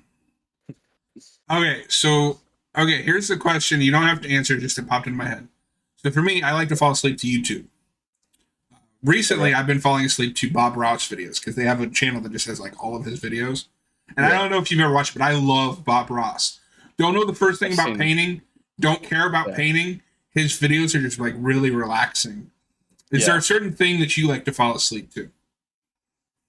Um, it can be different. Like it depends on like kind of what I'm in the mood for. It's something I try not to do that often recently because like I don't know. I think it's probably better to just like fall asleep to silence or Is it though? I don't know. The most I have is like a fan going on in the background, but Oh man, that would uh, drive me insane. oh really? Wow. I cannot deal. I can deal with darkness. I can deal with like just not being able to see anything. I cannot deal with just pure like silence.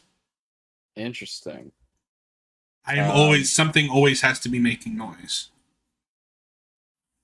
Well, and yeah, and I that's usually I have a fan going on in the background, and that's at least something. But for like videos and stuff, a lot of times I've fallen asleep to like Oni Plays compilations. I did that for a Uh, while. yeah, whenever I'm just in the mood for that, or I don't know if you've seen any of this of like the Ricky Gervais show. You I'm not. ever heard of that? Um, he did this podcast with Stephen Merchant and a guy called Carl Pilkington, who is one of the most fascinating humans I've ever heard because he's like I don't know if he's an idiot or a genius, but it's a really funny podcast and um sometimes I fall asleep to like compilations of that, just have that on in the background, but it can be hard because Ricky's laugh can be really loud. You should try something more low key like Bob Ross.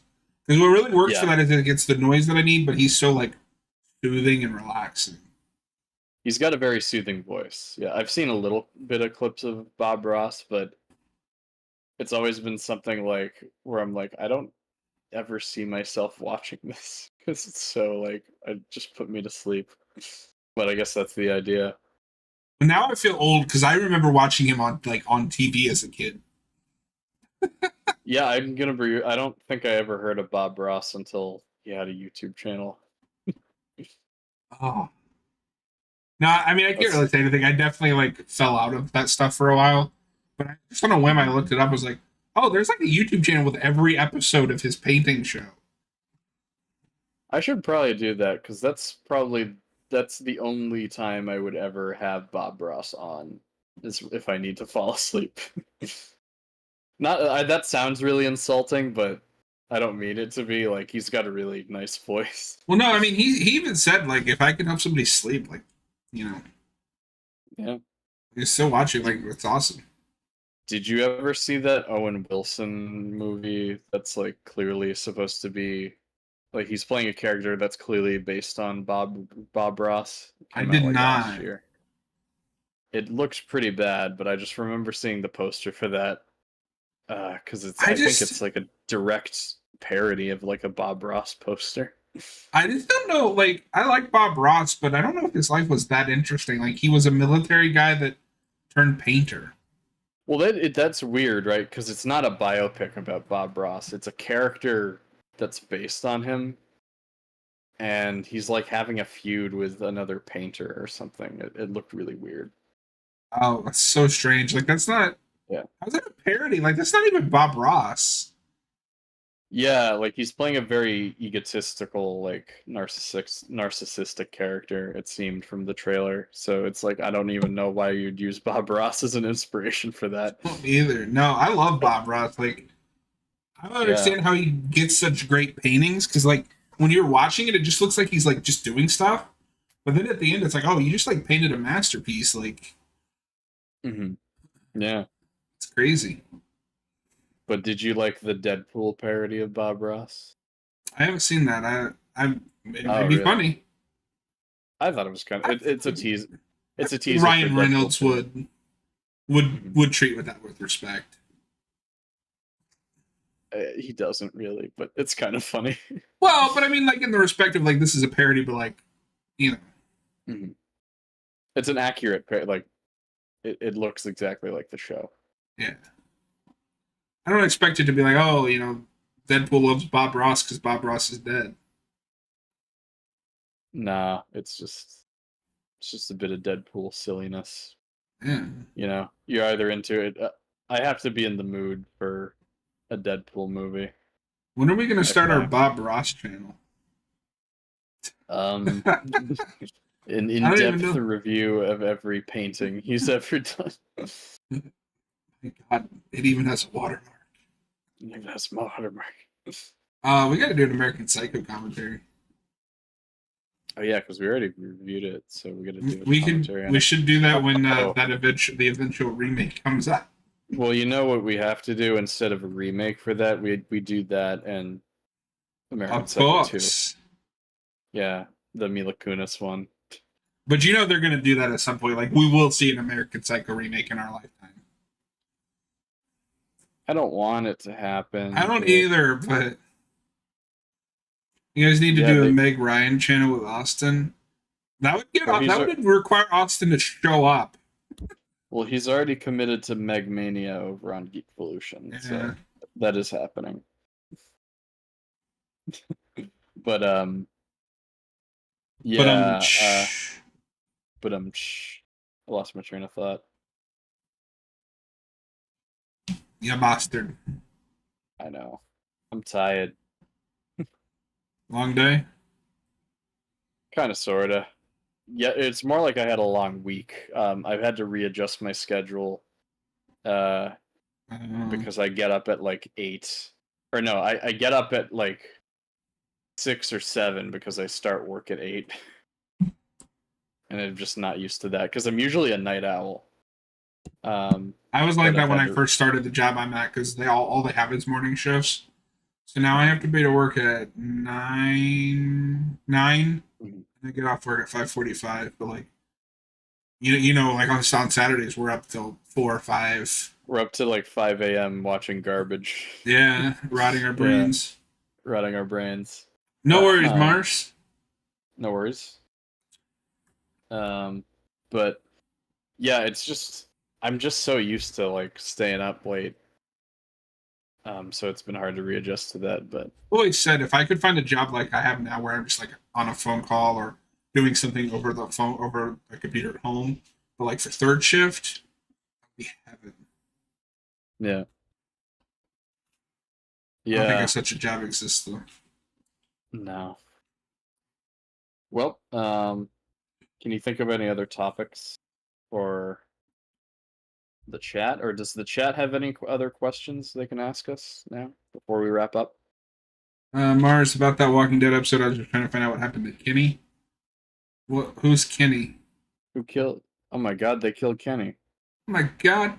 Okay. Who is your favorite horror villain? Just as a villain, Ooh. not counting movie quality.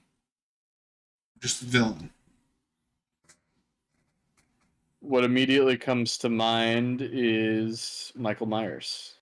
But do you like him as a villain or just because you like Halloween? I like him as a villain. Specifically, the original take on Michael.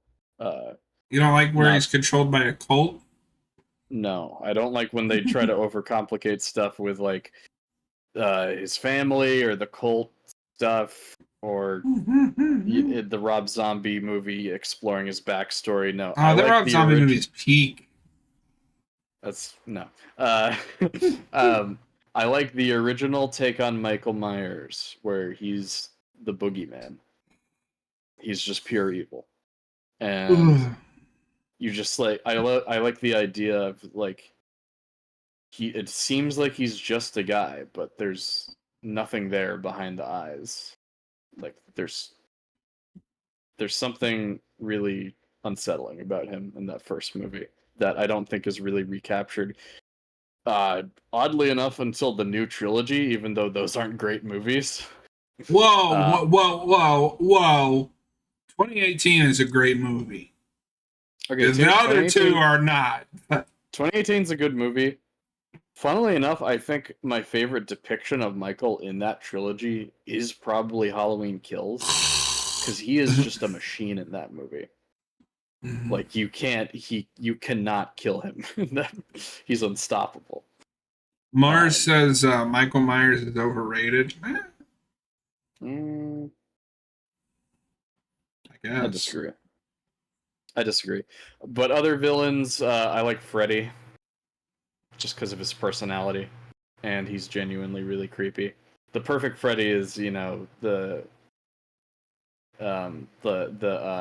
Nightmare 3 Freddy, where he's jokey, but he's not too jokey. He's still scary. He's not making like Wizard of Oz jokes.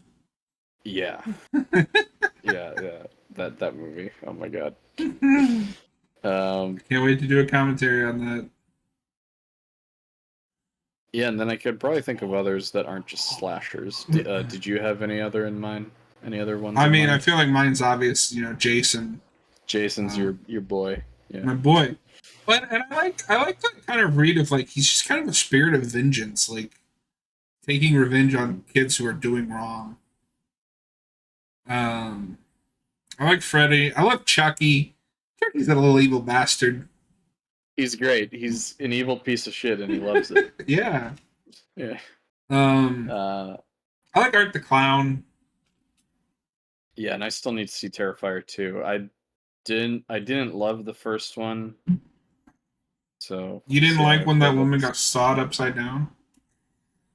No. See, that's the thing is like that I like fun slasher movies that the first one that of Terrifier is kind of miserable to me, but if you think the first one's miserable, you ain't gonna like part 2. Oh no. That'll be a fascinating one to watch with you. I mean, yeah, it's on the Peacock. Mars really likes 31. I thought the movie's alright. Okay, so this is going to be the last question of the night. Tyler says, do you think that the revival of the Halloween franchise will ultimately be costly for the horror genre in general because of films like Texas Chainsaw 2022, where they try and make legacy films instead of just making original content? No. Okay. Because even with those, you have your Scream coming back, and you have like Aliens just came back. They're still making more original horror than ever. Okay. Yeah, no, it's interesting because I think the nostalgia trend going on in Hollywood right now, it's affecting horror, but not as much as it is other genres. Well, in horror, more than any other genre, has characters that can just keep coming back. Yeah. You're not really reviving them. They're just, we're making another.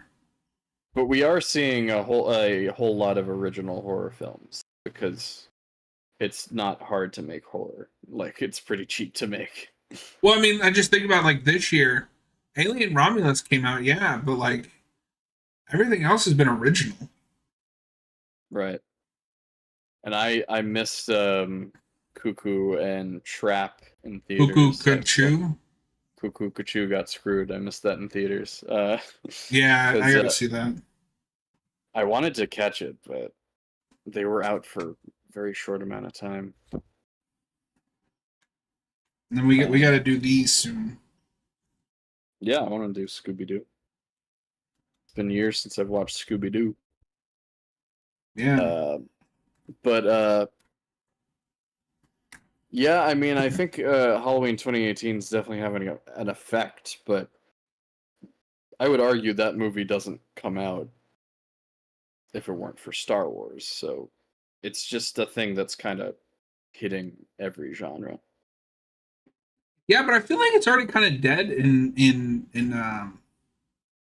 horror horror. because like yeah, you have like Alien and Predator and Prey, but those aren't soft reboots. They're just another movie in that franchise. Um, I think Texas Chainsaw kind of killed the like soft reboot. Maybe, I mean, we're still doing the Scream movies, and we're bringing back Nev Campbell for that. So I Yeah, don't but we're know. past soft reboot at that point, Yeah, and it's still 'cause like an ongoing continuity. Don't get me wrong. I am by no means excited for Seven, especially after how they handled all that with that actress. yeah, no way. I mean, I'll watch it Um, because I run a horror channel, but I'll have to watch it. I'm not gonna see it in theaters though. yeah, you are. Nope. You have to tell us how it is. No, thank you. Robert can do that. Oh. I'm gonna delegate everything I don't want to do to Robert. Nobody talks about the less overrated movies 31, Freak, The Boogeyman, Misery. I mean, that's why nobody talks about them. They're not overrated. They're not overrated. They're And I also don't underrated. think being popular is a bad thing. It just means it's a good movie. Yeah. I mean, lots of bad things get popular, but lots of good things get popular too. But bad things that get popular don't usually become successful franchises. Eh, Transformers. Fair enough. That's the one example I can think of right now. Um, yeah, I don't know. To go back to the favorite horror villain question, because I just thought of this. The Gemini Killer from Exorcist 3, that would be one of mine. Yeah, especially when it's Brad Dourif. Brad Dourif is amazing in that movie. Like, legitimately, maybe his best performance I've ever seen from him. Well, so Mars says that isn't a bad thing, but they don't give other movies a chance. Is what I mean. Well, I mean that's certainly a problem, but I can also see somebody not wanting to look at like 31. Yeah. It's a very niche movie. Um, do you have anything else to say on this topic? Not really. Just that, Halloween 2018 definitely had an effect on the genre, but I'd say outside of I mean, they're still trying to get a Halloween series off the ground, and there's the Friday the 13th TV series they're working on. But, as far as movies, we're still seeing a huge precedent of original horror as we've always been seeing. So I don't think that's going to die out anytime soon. Yeah, exactly. Oh, hello, Jareth. Hello, Jareth. We're just getting ready to wrap up, but if you have any questions that you'd like us to discuss, we can try to wrap it up real quick. What about the Green River Killer? I don't know what that is. Yeah, I'm not sure what that is. Never heard of it.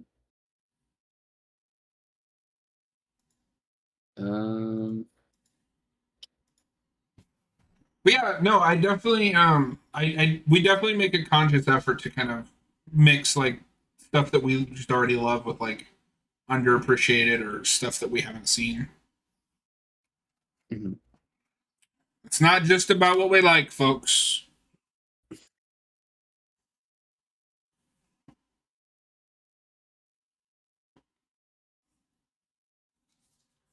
I know your favorite horror villain is the Babadook, right? Yes. Gareth Gerhardt, what was your first horror film? Creepshow 2. I don't know if I can remember a first. I remember because I was 4 and it traumatized me. I mentioned Jaws earlier. I guess that counts. It wasn't Evil Dead 2 for the PS2. I mean that was, I didn't see that until I was a teenager, but that was one of the movies, as I said earlier, that got me into like liking, appreciating horror way more as a genre. But I had seen horror movies before that. So. What's all gray matter, Mars? I don't know. Why did Tyler say R.I.P. Jareth? I think because he just got here and we're wrapping up. Oh, okay. We'll give chat a second to catch up, and then if nothing else interesting comes to mind, we'll call it a night, folks. This was fun. We should do these more often. Yeah. I like how you hesitated. You're like, no, yeah. No, I was just thinking, sorry anyone who came late couldn't be here for the whole thing, but... You got 3.5 hours worth of us talking to catch up on. Yeah. Yeah, well, I mean, I've enjoyed this stream. Yeah. Good talking to the chat, you guys. Might try to make this... Oh, it's all good, Mars. We appreciate you hanging out. Yeah, we might try to make this maybe a once a month thing or something. Just I'd be down for that. Instead of Arkham every weekend. Glad you took my suggestion for the Q&A. Yeah, no problem, Jared. We need more Arkham. But yeah, we'll look into maybe once a month doing these. So Noah, I have this week, and then the week after that, I'm off for a week. Okay. So maybe we'll try to synchronize and pre-record some of the like 600 projects we've. Oh, or is that when we wanted to do the project that we have coming up in October? We should probably get started on that. Because I still need to pick a movie. Yeah, you bastard. I'll pick one soon. Did you pick a decade? Don't worry. Did you pick a decade? Yeah, 70s. Oh, yeah. I think I had it down to 2 choices, but I don't remember where I wrote it down, so...